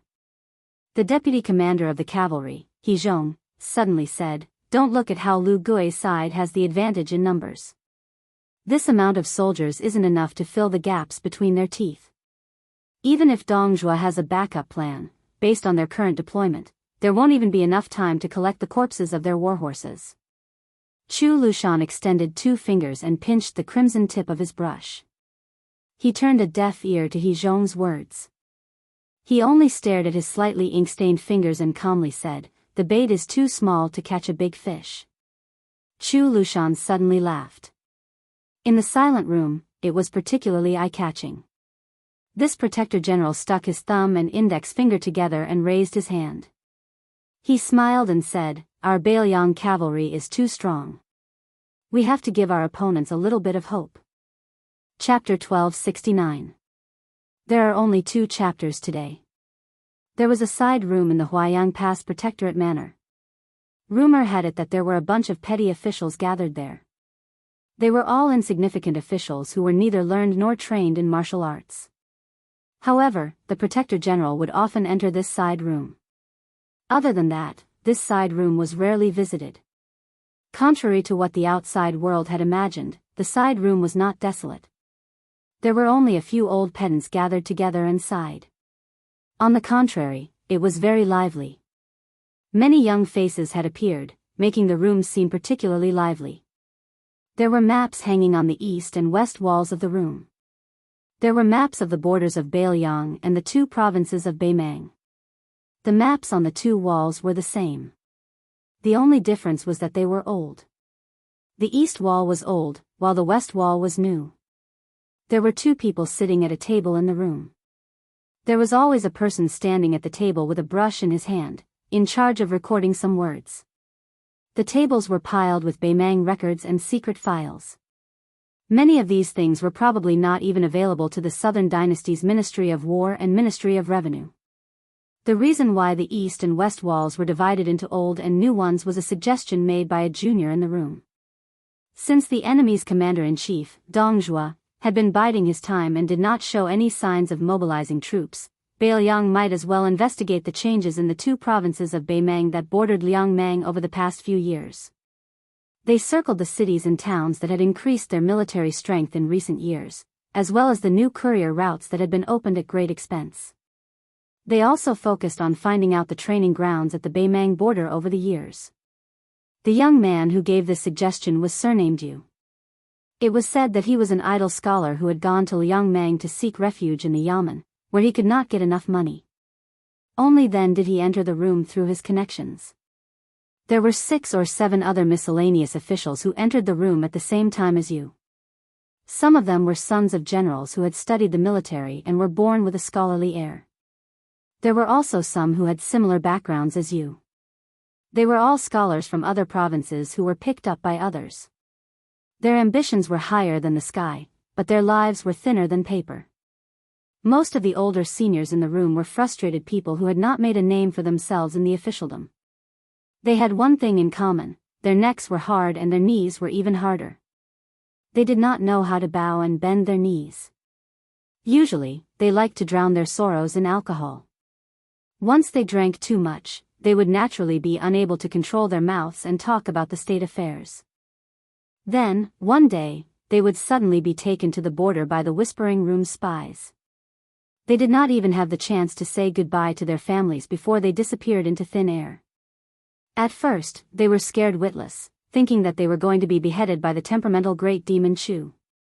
Later, they found out that they were just helping to analyze the situation of the war. Gradually, they calmed down. However, although they had become guests of the Protectorate General and were working for the Protectorate General, they did not have any official rank or salary. They were neither in heaven nor on earth, so it was not a pleasant job. Fortunately, these people had long worn away their ambitions in the officialdom. They were able to endure the dull and tedious work in the room. In addition, Lord Chu Lushan's reputation was too frightening. Every one of them was cautious and conscientious. They were afraid that one day, Chu Lushan would feel that they were officials who did not want to work hard without complaint. Then, with a crack, their heads would be chopped off. The outsiders who often came in and out of the room were all people who had walked out of the Fu Shui room. They constantly sent strange things to the people in the room.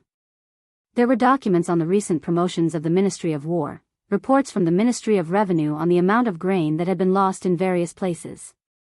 There were even papers of different textures, specific details such as which beacon and which relay road had been repaired were written down.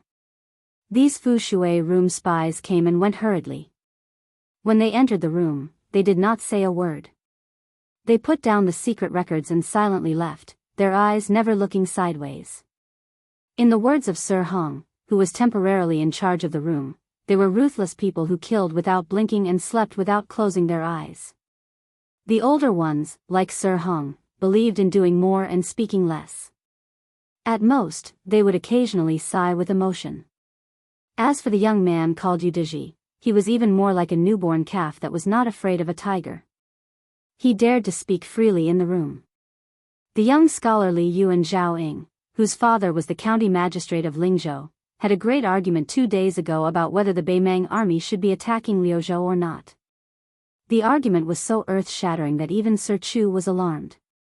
At dusk, Sir Hong, whose eyesight was not good, even though he was sitting by the window, where the light was the best, he still lit an oil lamp. When he turned his head, he heard the sound of light footsteps that he was used to. Turning his head, he saw an extremely young and tender Fu Shui room spy. After entering the room, he handed over a letter to Wang Guifang, who was in charge of receiving the item. Sir Hong no longer feared these people who had once made all of the Bailiang officials feel their hairs stand on end. It was not that Sir Hong was bold, but after all, he was working for the Protector General. It was no different from having a golden protective talisman stuck to his forehead. What was there to be afraid of? However, it was impossible for Sir Hong to have a good impression of these people. It was not just him. Most of the people in the room did not want to have anything to do with the Fu Shui room. Sir Hong inadvertently discovered that after his old friend Wang Guifang and the young spy walked out, he revealed a carefully concealed expression of disdain and bad luck. He used his fingers to pinch the document and quickly placed it on the young man Yudiji's desk. Sir Hong stood up and pretended to look at the map on the wall. When he passed by Yudiji's desk, he saw that it was a page that had been casually torn off by someone. Most of it was soaked in blood, but the blood had already dried. Chapter 1270. Sir Hong shook his head helplessly. These spies from the Fu Shui chamber were too careless. The things they sent over every few days were either wrinkled, as if they had been pulled out of the water, or grit could still be shaken out of them. Today, it was even more exaggerated. It was even stained with blood. In the dusk outside the room, the young spy raised his arm and fiercely wiped his eyes. Then he walked down the steps and left with large strides. The spy saw a young man in casual clothes standing at the door to the courtyard. The two looked at each other. The spy's eyes were filled with well-hidden wariness. His intuition told him that if this person was an enemy, he would probably die. The two brushed past each other. Even though the young spy knew that this person could appear in the protectorate personally watched by Sir Chu, he was definitely not a spy from Beimang. However, the young man still subtly bent down slightly, one hand tucked into his sleeve. Only when the distance between them increased did he feel relieved. He realized that his hand holding the dagger was covered in sweat. The young spy was somewhat curious. That person was not very old, so why was he able to make him unconsciously assume a posture as if he was facing a great enemy? When Su Fengnian quietly walked into the room, Wang Guifang, whose desk was near the door, raised his eyelids. He only thought that this was another spy from the Fu Shui chamber. He stood up and extended his hand. Su Fengnian asked quietly, "Where is the thing that was just sent over?" Yu Diji suddenly raised his head. Just as he was about to speak, he saw the incognito king of Beimang shake his head slightly. He understood and stood up, handing the paper to Su Fengnian. He was none other than Yu Wandao, the eldest grandson of the Yu family, a powerful clan in the Central Plains. His pseudonym was Yu Diji, and he worked as a handyman in this house. He was a nobody, and he spent all his time picking and choosing from those secret records and documents. In fact, as long as Yu Wandao wanted to get an official position, Hu Kuei, the provincial governor of Liangzhou, who was deeply respected by Su Fengnian, could make him a fourth-rank general, not to mention others. The piece of paper that Yu Wandao handed to Su Fengnian was a page from the famous prose collection, Small Window Leisure, written by Lu Jingsheng, the literary giant of the former Southern Tang dynasty. It was widely circulated among the remaining elders of the spring and autumn period. However, the pages of this Southern Tang edition could not be considered very valuable, and the text on the page was also very popular. However, the line of hastily written words added at the end of the page might not be worth 1,000 gold, but it was definitely more valuable than the life of the writer. Before the great battle, the scouts would die first. But many people didn't know that spies would die earlier. Moreover, they would only die silently. It couldn't even be considered tragic. Yu Wandao wanted to open his mouth to explain that those scattered, obscure, and unwritten words should be linked together in the secret file unique to Fu Shui room to explain why. Outsiders didn't know that Fu Shui room had an extremely hidden book of explaining words. Different death warriors and spies corresponded to their own written explanations. Therefore, even if a secret spy report was intercepted by Beimang, it would still be meaningless. The spy who sent this page was codenamed 24-foot in Fu Shui room. Yu Wandao needed to flip to the 24th chapter of the Book of Explaining Words on his desk to obtain the exact content. Su Fengnian was silent. Tightly holding the page, he walked to the wall and raised his head to look at a map of Gusai Prefecture. Sir Hong was confused. Unlike those inflexible spies of Fu Shui room, he guessed that this person might be the son of a general who was related to some important figure in the protectorate. Otherwise, he wouldn't be able to walk into this room. Looking at the situation, Yu Diji, whom he and Wang Guifang privately said was Yu Diji, was most likely familiar with this person. Sir Hong pulled on Yu Diji's sleeve and said softly, "Little Yu, is this your friend? This is against the rules. If the Protector General finds out, you and I will both have to bear the consequences." Yu Wandao said softly, "It's fine." Even the usually easygoing Sir Hong couldn't help but feel anxious. The rules set by Protector General Chu were greater than the sky at the border of Beiliang. How could a little scholar say it was fine? When the time came, everyone in the room would be implicated by Yu Diji, who had broken the rules. Just as Sir Hong was about to remind the young man that it was time to leave the room, he suddenly heard the man murmur, "The historian's family is unfortunate, the country is fortunate, the country does not prosper, the family prospers." Sir Hong, who had studied hard for many years, immediately understood. Wasn't this a passage written by the great Southern Tang prose master Lu Jingsheng in Small Window Leisure? Next, Sir Hong saw the young man gently smooth out the wrinkled page and hand it back to Yu Diji. Yu Wandao took the page and handed it to Sir Hong. He said indifferently, "Sir Hong, this page can be filed away. I have already deciphered the words on the page. In a moment, I'll have to trouble you to have someone send it to Protector General Chu's study. Sir Hong took the page and glanced at it. He didn't have a deep impression. He only felt that the strokes were stiff and the transitions were stagnant. The woman played with the blade and the man embroidered flowers. It was truly unsightly. Sir Hong suddenly raised his head and saw the young man looking at him expressionlessly. He was immediately frightened. But soon, the young man smiled and said softly, "Does Sir feel that the words on the page are somewhat unsightly?" Having been seen through, Sir Hong smiled awkwardly and didn't know how to respond. That person didn't make a fuss and only raised his voice slightly. Everyone in the room has worked hard. After saying this, Sir Hong didn't have time to criticize before he walked straight to the door. Sir Hong first saw Wang Guifang standing dumbstruck at the door. Then he saw Beiliang's Protector General Chu Lushan, Cavalry Commander Yuan Zuozong, Infantry Commander Yan Wenluan, and many other people standing behind them. Sir Hong didn't dare to keep looking. If this wasn't shocking enough, then what made Sir Hong's scalp tingle was that the young man had just stepped over the threshold and walked out. Outside the house, a small group of people who deserved to be called the most powerful people in northern Liang were all making way for him. Chapter 1271. In the main hall of the Governor General's office, Yan Wenluan looked at the young man wearing a black robe embroidered with gold. For some reason, his mind wandered. He remembered that when the general had put on Prince Liang's blue satin robe, he, Zhong Hongguo, and Lu Yuanji couldn't help but go up and touch it. Of this group of old people, other than he Zhonghu and Chen Yinshui, Zhong Hongguo was dead. Wei Taizhan and Lu Yuanji had retired from the army and returned home to retire. As for the younger group, only half of the general's 6 adopted sons were left. Yan Wenluan, as an important leader of Changling's mountain, naturally had high hopes for Chen Jibao. In the old man's mind, Beiliang's best day was when Su Fengnian was stationed outside Chen Jibao's battle pass in Liangzhou. It was a pity that he would not be able to see this scene in this lifetime. Yan Wenluan gathered his thoughts. At this time, Su Fengnian was asking Chu Lushan about the movements of the Beimang army. Chu Lushan could not give a definite answer. Even though Beiliang's spies and crossbowmen had suffered great losses, Dong Zhuo's messy deployment of troops confused the Governor-General's office. This was like a celestial phenomenon expert facing off against a Xian finger expert. He had the advantage but did not attack openly.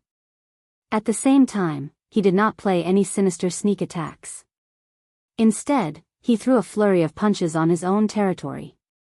He was not afraid of losing his footing. Su Fengnian joked.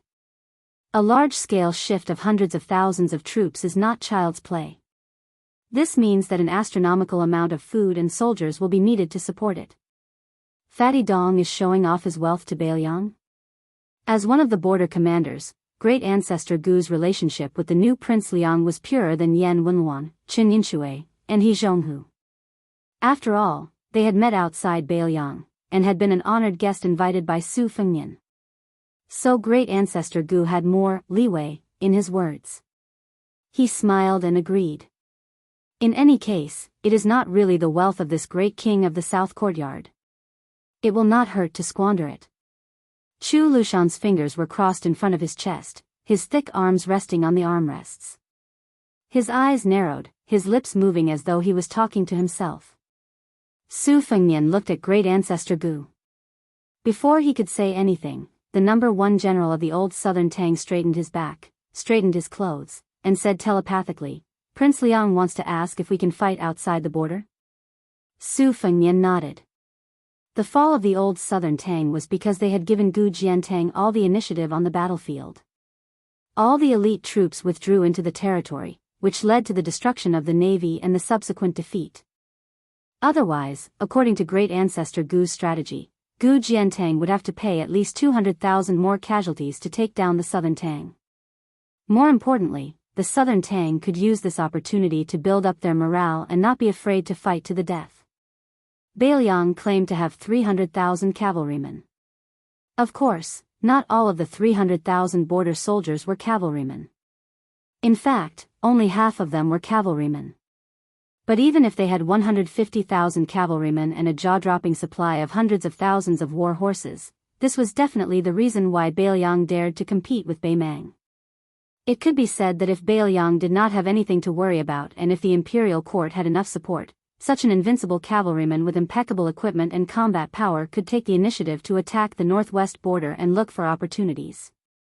The reason was simple. Compared to Baimang, Bailiang's territory was considered small. They could attack from all sides and maintain their advantage in numbers in a single battlefield. Even if the cavalrymen of Bailiang were on par with the border soldiers of Baimang, or even slightly inferior, they could still defeat the border soldiers of Baimang without any suspense. Then, they would resupply and move to the next battlefield. The current predicament Bailiang was facing was that the imperial court had made up its mind to watch the fire burn across the river. Not only was there no way to retreat in the direction of western Shu, after the turmoil in Ji province and Yuan Tingshan became the strongest in Ji province, even the right side of Bailiang had become a hidden danger. It was true that Gu Jiantang could not meddle with the internal affairs of Bailiang, but it was easy for him to do something between Liao province and Bailiang. Great Ancestor Gu kept them in suspense and said with a playful smile, "It's not impossible, but it depends on whether Bailiang has the courage or not." Yan Wenluan smiled and said, "General Gu mentioned something a few days ago. He said that it's not difficult to defend the mouth of the bottle gourd with the current Yuzhou army. The Yuzhou infantrymen are enough. Then, the 30,000 cavalrymen can sweep through Ji province and gain more geographical advantage for Bailiang. When the war between Liangzhou and Yuzhou is in a stalemate, the 30,000 cavalrymen can take an arc and directly attack Longyao province. In this way, Bailiang will not be in a dead-end situation where they can only be beaten." But Ji province. Chapter 1272. At this point, Yan Wenluan purposely left it blank. He Zhonghu and Shen Yinshui's gazes crossed each other, and then they both looked at Su Fengnian. Since the beginning of summer in the first year of Xiangfu, the current emperor had displayed a stance that puzzled everyone in court. Even if Yang Xinxing's troops had failed, even if Yan Jinshuan's cavalry had been completely annihilated, the emperor did not show too much anger. Although the position of commander-in-chief Lu Xingxiang was shaky in the wind and rain, this was not caused by the unfavorable battle situation. Instead, it was a bleak situation from the beginning, and now there were signs of it becoming more and more stable. After Yan Jinshuan died in battle, it could be said that he was extremely honored. He was posthumously given the title of Wu Jia, and posthumously given the title of Jingzhong Marquis. His only son, Yan Daiden, immediately received an exceptional promotion. Yang Xinxing was trapped and lost the face of the court. However, it was said that a secret memorial was sent to the emperor, adding fuel to the fire for the Imperial College's Jean Lanting to impeach Grand Secretary Zhang Julu. It should have saved the lives of the Yang family, and it was not impossible for them to return to Jizhou in the future. Compared to the defeated Guangling Road, the emperor of the Zhao family obviously placed more attention on the calm Jizhou. He personally approved many memorials. Outsiders did not know the inside story, but Bailiang's side, especially Yan Wenluan and the other military leaders, knew very well that the emperor's wariness towards Chao Changqing and the rest of the West Chu rebels who were causing trouble under his nose was far less than the Bailiang cavalry. Su Fengnian did not give a direct answer, but said softly, "Chen Zhibao cut off the west line of Liang, which should be the first step of Yuan Benqi's plan. The second step is to let Jizhou approach step by step." In the past, Yang Xinxing did not have the ability to do so. Even if he wanted to keep Bailiang in check, his tens of thousands of old soldiers in Jinan were unable to do so. The imperial court simply let him go to Guangling Road and hit a wall. Because of this, the local forces in Jizhou were cut off. Taking this opportunity, the imperial court needs a trustworthy new person to fill the gap. Not only must he be able to convince the public, he must also have the courage to challenge Bailiang. That mad dog Yuan's meteoric rise should be a business deal between Yuan Benqi and Gu Jiantang. Yuan Benqi can further restrain Bailiang, and Gu Jiantang can be more assured in the periphery of the east line. Everyone is happy. Great Ancestor Gu sneered, "This mad dog really wants to be the new master of Jizhou. How can it be so easy to sit on the seat of the new master of Jizhou? Bailiang really can't stop him." Compared to Western Shu, Jizhou is even more of a pushover. The first thing Gu Jiantang will do is to be beaten into a sieve by Bei Mang's iron cavalry. Even if Yuan Tingshan is the son-in-law of the Gu family, can he really be compared to his own son? Chu Lushan laughed and said, wealth comes from danger. Small people are always like this when they go to the gambling table. If they want to gamble, they will gamble big. They are never afraid of losing their family fortune. Speaking of which, when we fought with my foster father from the north to the south, we also put ourselves in the same situation. Although Yuan Tingshan isn't likable, he's definitely very interesting. Su Fengnian suddenly turned to look at Yan Wenluan and asked, General Yan, if you only have infantry in Yuzhou, how many Bei Mang soldiers can you stop? Yan Wenluan said without hesitation, one gourd outside Tuma Pass can hold 150 to 60,000 Bei Mang soldiers. With Honglu General Chao Xiaojiao and Hong Xinjia as partners, they can both attack and defend at the border. Within Yuzhou, there is also the Hu leader Huang Fuqiu. 300,000. It is not a problem for the Yuzhou infantry to stop 300,000 Bei Mang soldiers. However, there is a time limit to this. However, this time limit is enough for the 30,000 light cavalry to provide reinforcements or attack in an emergency. Su Fengnian laughed and said, all right then. These 30,000 light cavalry will enter Jizhou from today onwards. General Chen Yunxiao's eyes lit up and asked, are we not going to inform the imperial court? Su Fengnian replied with a question, our Beiliang is only sending 2,000 or 3,000 cavalry to Jizhou to train. Do we need to inform them? That would be treating His Majesty as an outsider. Moreover, after going to Jizhou, the imperial court will know one day. Isn't that the same as informing them? At most, we will just have to submit another document to the Ministry of War. Su Weisheng, who was sitting beside Su Fengnian, laughed softly and said, it is clear that our Beiliang is reasonable. Qin Yunxiao suppressed his laughter. He Zhong, who was also in a good mood, could not help but laugh out loud. Your Highness, the difference between 3,000 and 30,000 seems a bit big. He Zhong suddenly waved his hand and said, 3,000 and 30,000 are only 20,000. It is not 30,000 and 300,000. Whoever wants to argue about this can argue about it. Moreover, that Minister Liu of the Ministry of War is our Highness's elder by marriage. Regardless of whether it is on the side of family or on the side of reason, Tang Shi Sword Immortal should be helped. Su Fengnian rubbed his face and asked, in the past, this cavalry was made up of scattered generals and captains. If they go to Jizhou, who will lead them? Do any of you have a suitable candidate? As the general of Beiliang's 160,000 infantry, Yan Wenluan was not in a position to interrupt. After all, this was a family matter of the cavalry. Yuan Zuozong could speak, Chu Lushan could speak, and even some of the infantry generals could speak freely. However, this famous general from the spring and autumn period was too prominent, so he should be silent. However, Yan Wenluan still spoke bluntly, I have two candidates for the position of commander and deputy commander. The commander must be more astute in the use of troops than in the proper way, while the deputy commander must be relatively prudent, more proper than astute. This will allow the two of them to complement each other and prevent the cavalry from being too lame. The vice general can be my subordinate, Zhong Tianheng. As for the general, your highness will have to use different people. Su Fengnian smiled and said, Old general, please speak. Yan Wenluan glanced at Chu Lushan and said, then I will have to borrow someone from Protector General Chu. Chu Lushan stared and said, no. Even if you beat me to death, I will not lend him to you. That kid is an important person in the Protectorate and is also my right-hand man. In the future, I will have to rely on this kid. Su Fengnian could not help but be puzzled. Who was this extraordinary person that Lu Qiu'er and Yan Wenluan liked? Yan Wenluan snorted coldly. It is not me who wants to borrow someone from you. It is His Highness who wants to borrow someone from you. Su Weisheng said indifferently, Yu Wandao is indeed qualified to lead this cavalry. Su Fengnian suddenly understood. Chu Lushan's expression was as if dozens of pounds of meat had been cut off in an instant. He sighed. Su Fengnian smiled and said, then it is settled. Let us go take a look at the topographic map of Ji province and discuss how to move these 30,000 people. The group of people walked to the front of a few tables.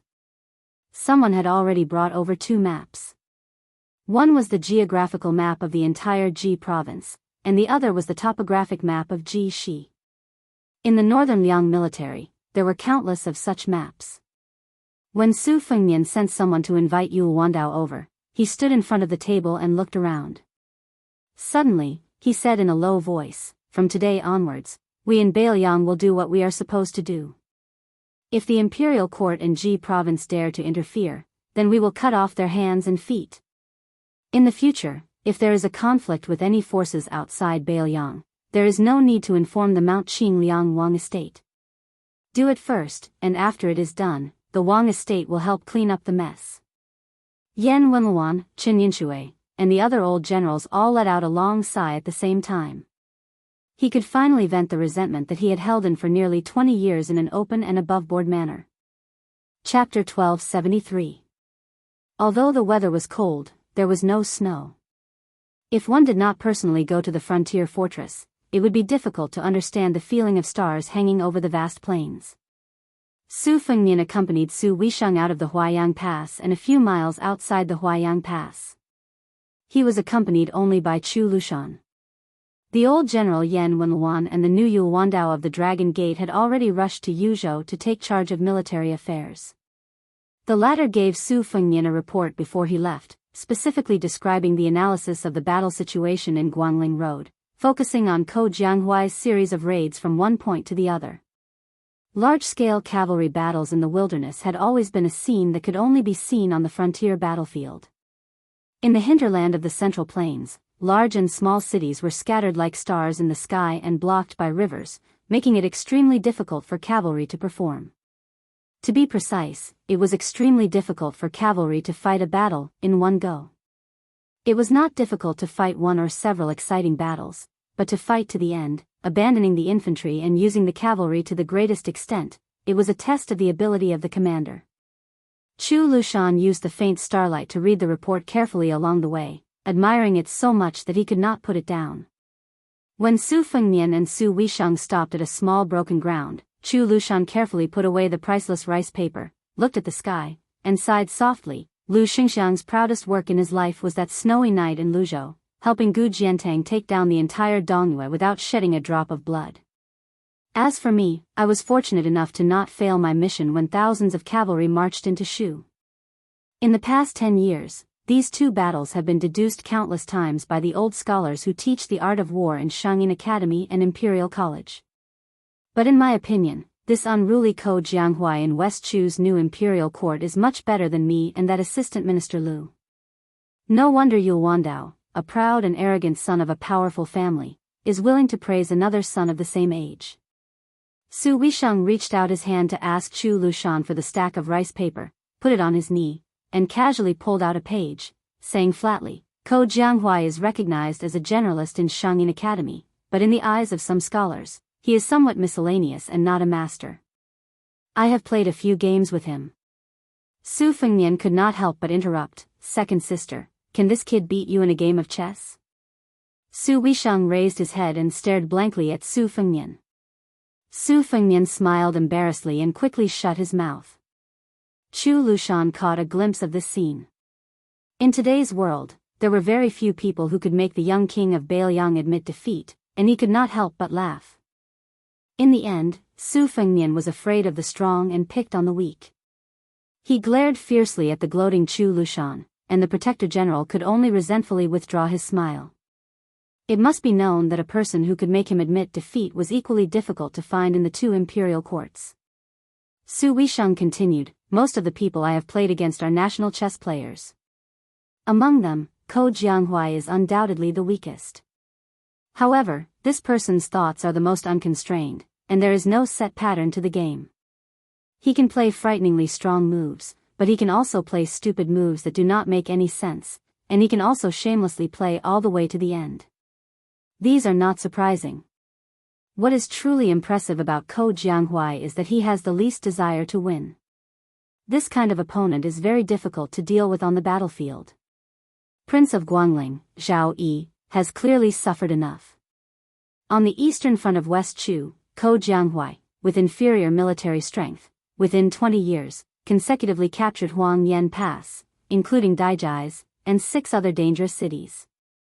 They obtained the cities but did not defend them, giving up a temporary struggle for territory and striving to obtain an overwhelming military superiority over the enemy on a single battlefield. They nibbled away the reinforcements bit by bit, making large movements and long-distance raids. This kind of seemingly unreasonable military strategy is indeed worthy for us, Bei Mang, who is at a disadvantage compared to Bailiang, to learn from. Probably because he was tired of standing, Chu Lushan sat down on the grass next to Su Weisheng's wheelchair. Unexpectedly, the height of his head was still about the same as Su Weisheng's.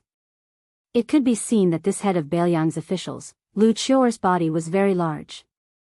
After entering the winter, the withered grass was sparse, so he did not feel uncomfortable. He laughed and said, after the restoration of the country, West Chu's situation is quite similar to our Bailiang's. We have almost become fellow sufferers who sympathize with each other. Under the joint suppression of the 2 southern armies and several vassal kings, Chu Lushan is really like a snail in its shell. If Chao Changqing personally went into action, forcing Yang Shenxing to be unable to use his strength, Yan Zhenshuan's death in battle could be considered reasonable. But right now, West Chu only sent 2 young generals into action, and it has already caused the Zhao imperial court to be in a terrible fix. Zhao Yi had no choice but to bring out the spring snow building's auspicious general. Presumably, the battle in Guangling will not be as short as 3 months or as long as half a year as predicted by the elders of the Liang Ministry of War, and it will not even be as long as Bailiang predicted at that time. By the time the last wisp of smoke dissipates, I am afraid it will take at least 2 years.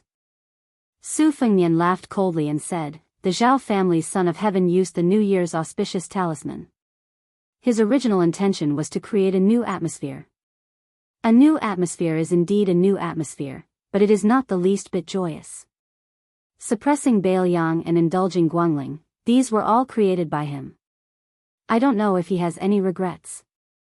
Other than handing over the dragon robe and dragon throne to Crown Prince Zhao Zhuan, there is also this big mess. Chapter 1274. Su Weisheng shook his head and said in a low voice, the Zhao family is good at fishing in troubled waters in the middle of the game and making the final decision at the end of the game. Losing the first move, the Zhao family, compared to the remote Liang in the past, has a bigger family and a bigger business, so they can afford to lose more. The only difference is that in the past, the imperial court had our Su family as their vanguard. Moreover, no matter how anxious the previous emperor was, on the surface, he still trusted our father and the Su family's armored cavalry. If not for the current emperor's insistence on nailing the Su family to the northwest border, would Chao Changqing and the remaining elders of West Chu dare to start a rebellion and seek their own death? If the Bailiang frontier army could send out 50,000 men to quell the rebellion, how could Yang Shenxing and Yan Zhenshuan lose their integrity in their later years? Chu Lushan said darkly, there's nothing we can do about it. The Zhao family's emperor is determined to be the enemy of the world. The feudal princes who split the territory, the new civil officials who gradually gathered together, and the military generals who set up independent territories, in his eyes, none of them are good people. He wants to help his sons solve this problem before he dies. The chessboard is too small to accommodate so many big chess pieces.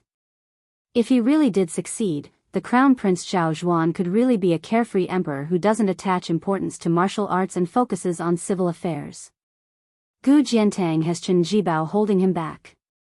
Without Zhang Julu, the civil officials have no leader. When the time comes, they would be too busy trying to figure out the emperor's heart. How could they care about governing the country and pacifying the world?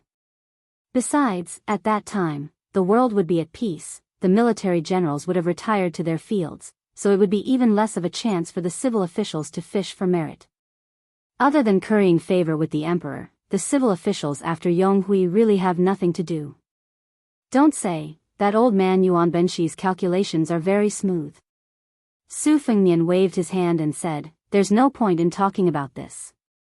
Right now, Dongzhua's specific deployment of troops and generals, other than the direction of Liuzhou, there are no detailed intelligence reports. Lu Qiuer, how long do you think Liuzhou can hold off Lu Gui's army?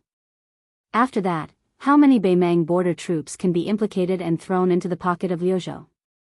With a smile on his face, Chu Lushan said, with Little Prince's 30,000 Long Xiang army helping to defend Lu province, they would not be able to defeat Lu Gui's hundreds of thousands of disorganized troops even if they were to fight for 100 years. In the eyes of future generations, no matter how we fought in the early stages of this unprecedented war with Beimang, there was no better or worse strategy. It all depended on who could accumulate advantages in the divided battlefields. From the current situation, Dong Zhuo clearly did not put too much thought into Liuzhou. He invited the most prestigious and also the youngest of the 13 great generals, Border Commander Lu Gui, to that side because he did not wish for Lu Gui to take advantage of the situation to rise up in the Central Plains. At the very least, he did not want Lu Gui to rise up too quickly and too fiercely. What I am most worried about is that Dong Zhuo will attack Yuzhou in a spurt of energy, attacking the Yuzhou defense line to the death without regard for losses. In the meantime, he will place his most elite troops, the Tuoba and Hong Jingyan, on the northern front of Liangzhou to tie down the main force of our cavalry. Su Weisheng nodded and said, if we attack Yuzhou, in the short term, it will be the most muddle-headed method Beimang can use. However, in the long term, it will be the best method to preserve Beimang's national strength. After all, Beiliang is not the Central Plains, which has a great depth. Even if Yuzhou has a few cities that can be defended, and there are many fortresses and military cities south of the mouth of the gourd, the saying that the mouth of the gourd alone can swallow up 160,000 soldiers is not an exaggeration.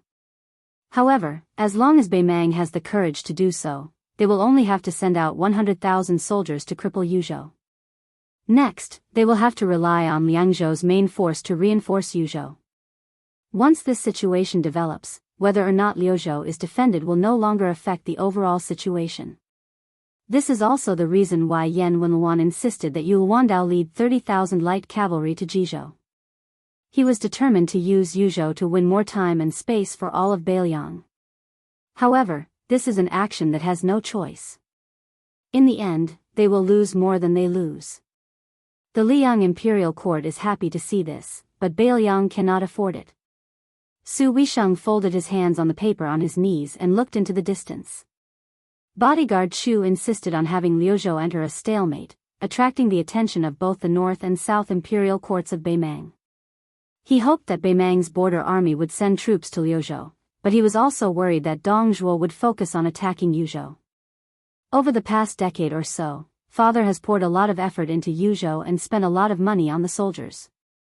7 years ago, during the raid led by the Dragon Waste province, he purposely stopped the border army of Liangzhou from reinforcing Yuzhou.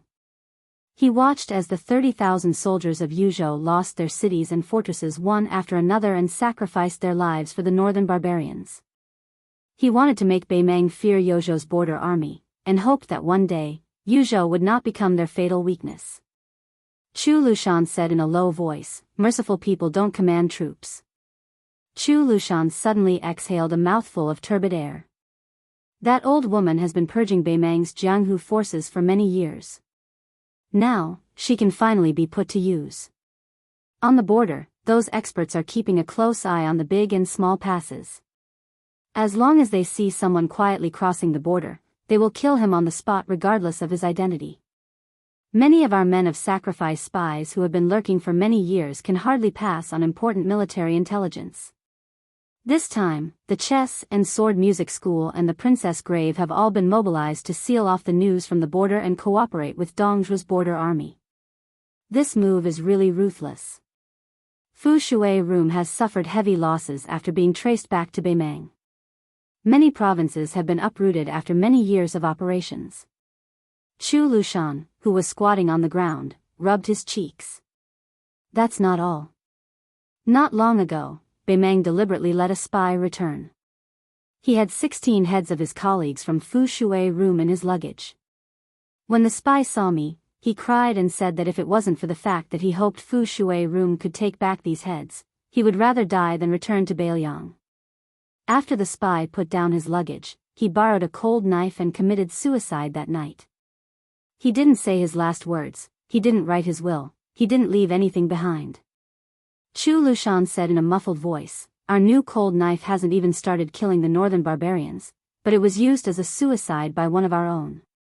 If I continue to hold in this resentment, my lungs will explode from anger." Su Fengnian didn't say anything. His hands were clasped in the large sleeves of his purple gold embroidered robe.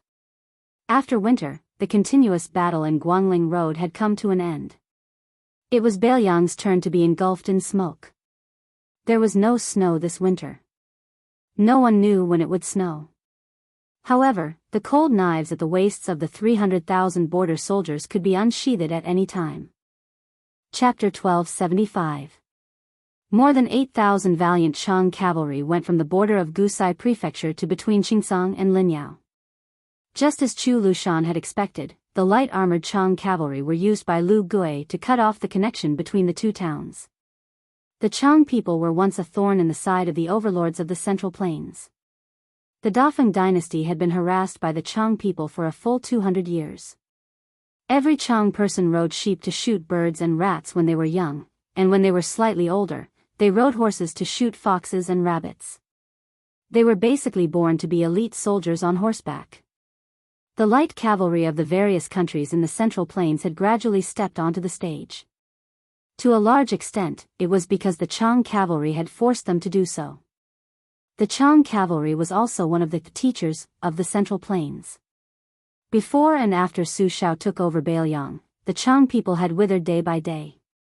This was especially so for the Su family, who often used large numbers of Chang cavalry to train their troops. This was undoubtedly a tragedy for the Chang people. As a result, the Chang people were natural allies of Baimang. This time, when they invaded the Central Plains, the various leaders of the Chang tribes all made peace with each other and made an oath. Under the lead of Baimang, they even formed an alliance with other tribes that had been suppressed by the Su family. Only then did they gather close to 9,000 cavalry and 20,000 war horses. Under the banner of the Chang cavalry, they started to take revenge on the Su family of Bailiang. This Chang cavalry that was originally impoverished along the endless border, under the great support of the northern Mang and southern dynasty, were finally able to realize their dream of several hundred years of being fully equipped with armor. Unlike ordinary cavalry, the Chang cavalry's cavalry blades were the arm blades that had already been withdrawn from the battlefield. The war blades were bound together with the arm armor, so unless the entire arm was chopped off, the blades would never leave their hands. Apart from the arm saber, the Chang cavalry also had a traditional short saber known as the piao. It was attached to the outside of the thigh like a farmer harvesting rice in autumn. They used it to cut off the ears and heads of their enemies as spoils of war. More than 8,000 Chang generals galloped towards the south. The leader of the group, a burly man, bent down and stroked his ancestral clapper. His eyes were filled with hatred. Years ago, when that Su family of the Central Plains slaughtered his way into the northwest, all the local adults who disobeyed his orders were killed on the spot. Even the children, who were no taller than a horse's back, could not escape the disaster. Although they were not executed, both their thumbs were cut off by the Su family's cavalry. This meant that even if these children were lucky enough to survive, they would not be able to hold their weapons firmly and swing their swords at the Bailiang frontier army. This middle-aged Madame Wan's surname was Jean. At the time when his tribe was trampled by the Su family's horses, he was lucky enough to follow a group of young men to hunt and store food for the winter. When they returned to the tribe, other than the corpses on the ground, there were only the children crying with their hands dripping with blood. Beside the children's feet were the corpses of their parents. He swore that he would personally use this clapper to cut off the thumbs of everyone in Bailiang with the surname Su. As long as they had the surname Su, even if they were infants, he would not let a single one go. This was especially true of that butcher's son, the person who had been usurped as the new prince of Liang. Not only would he cut off that young man's thumbs, but he would also cut off Su Fengnian's head, limbs, and fingers one by one.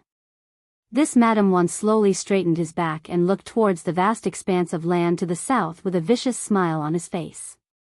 He had heard that there was a butcher's son named Su Longxiang in Liuzhou. He was very famous among the nobles of the southern dynasties. Last year, he had beaten up a few military towns in Gusai Prefecture. He did not expect to capture this person with less than 9,000 cavalry. However, before he worked with General Lu Gui to completely flatten Liuzhou, he had to drink the fresh blood of the Bailiang people. He had to make that young man, who had butcher's dirty blood flowing through his veins, suffer so much that he wished he was dead. The young man's Longxiang army did not have more than 30,000 cavalry. Did he want to defend all of Liuzhou? In the eyes of the generals, this was just an old show between brothers in the Central Plains. It was clear that the young king was afraid of his younger brother's great achievements on the border, so he purposely left Su Longxiang and all of the young man's direct descendants to die. In the winter, the water dried up and the grass turned yellow. The warhorses were not as strong as in the autumn and summer. In the eyes of the Central Plains, especially the Jiangnan people, it was the most unsuitable time for war. However, to the Liangmang people, who had been on the border for a long time and were familiar with the harsh cold, as long as they were determined to fight, they could fight to the death on any battlefield, even in the damned snowy weather. On the contrary, the Chang generals Jin Cheng liked fighting in the depths of winter the most. The scene of using a long spear to stab into the enemy's chest and then dragging out a bloody path in the snow was more enjoyable than drinking good wine. The Chang cavalry's galloping raids had always been known to be as fast as lightning. While they were praised, it also revealed the Chang cavalry's weakness, which was that they could only do one-off business on the battlefield. Although they could advance and retreat freely, before they obtained an absolute advantage and began a chase, it was very difficult to expand their battle results. They did not have infantry formations and did not have heavy cavalry holding the line. This time, the Beimang emissary was extremely disrespectful to the Chang cavalry. Even though he had a request, he was still arrogant. Before discussing the price, he even said to their face that they were just decorations and that if they dared to ask for an exorbitant price, they should be careful not to lose their heads. He also threatened that if they did not act according to General Lu Gui's orders, they might as well not return to the border. When the time came, the Beimang army would directly view the Chang cavalry as an enemy. Jin Qing fiercely ground his teeth. If not for the fact that he wanted to take revenge on the Su family, who the hell would want to deal with these pig-headed officials? Jin Sheng looked into the distance and suddenly felt an inexplicable sense of unease. The 8,000 Chang cavalry heading down south to cut off Qingsang and Linyao, leaving Qingsang City, the capital of Liuzhou, isolated and without help. In his eyes, this was indeed an excellent strategy that caught the enemy off guard, and the Chang cavalry did not have to take any risks. However, on the way down south, he still had 20 or so roaming cavalry scouts at the front to scout the path. Every cavalry had to be 10 li away from the Chang cavalry army. No matter if they came into contact with the enemy or not, they had to turn back and let the second cavalry take their place. Logically speaking, at this time, one of the roaming cavalry should have returned to the front of the army. Furthermore, for this trip to Liuzhou, Beimang had specially given him a scout. It was an old fellow who exuded a dangerous aura. There was a sword at his waist, and his aura was long and steady. He did not look like a soldier at all. Even if he used his but to think, he knew that this was a hidden Jianghu master. It could be seen that Beimang had indeed invested a lot in this attack on Bailiang. They had even brought out the Jianghu forces that they had trained for 20 years. Jin Sheng was not a madman who would be blinded by revenge. He knew the severity of the situation. Otherwise, he would not have become one of the generals. He had come to assist Lu Gui's army in taking advantage of the situation. What he was most afraid of was directly clashing with the main force of the Dragon Elephant cavalry. However, the Beimang emissary, who was dressed like a nobleman of the Central Plains, had promised that apart from a small portion of the 30,000 Longxiang army, most of them would be pinned down at Qingsang City and the area to the east of Qingsang City. Otherwise, Bailiang would have treated Liuzhou as a chess piece and sacrificed the Longxiang army, an elite cavalry force that had experienced hundreds of battles. However, Jin Sheng, who was not a madman, began to worry that he would encounter a madman king of Bailiang who would do anything to stabilize his throne, as well as a general of the Longxiang army who had lost his mind after becoming a chess piece. After waiting for a while, there was still no sign of any cavalry scouts. Frowning, Jin Sheng raised his arm and waved it back and forth slightly, indicating for the cavalry behind him to slow down. About half an hour later, the figure of a scout finally appeared in the field of vision of the Chang cavalry. As the warhorse galloped over, Jin Sheng and the other Kiliarchs were shocked to discover that there were numerous crossbow bolts stuck in the back of the scout. Before the heavily injured scout breathed his last, he did his best to speak of the precious military intelligence he had obtained by sacrificing the lives of more than 20 Chang cavalry. 8 li ahead, there were 3,000 enemy dragon elephant light cavalry.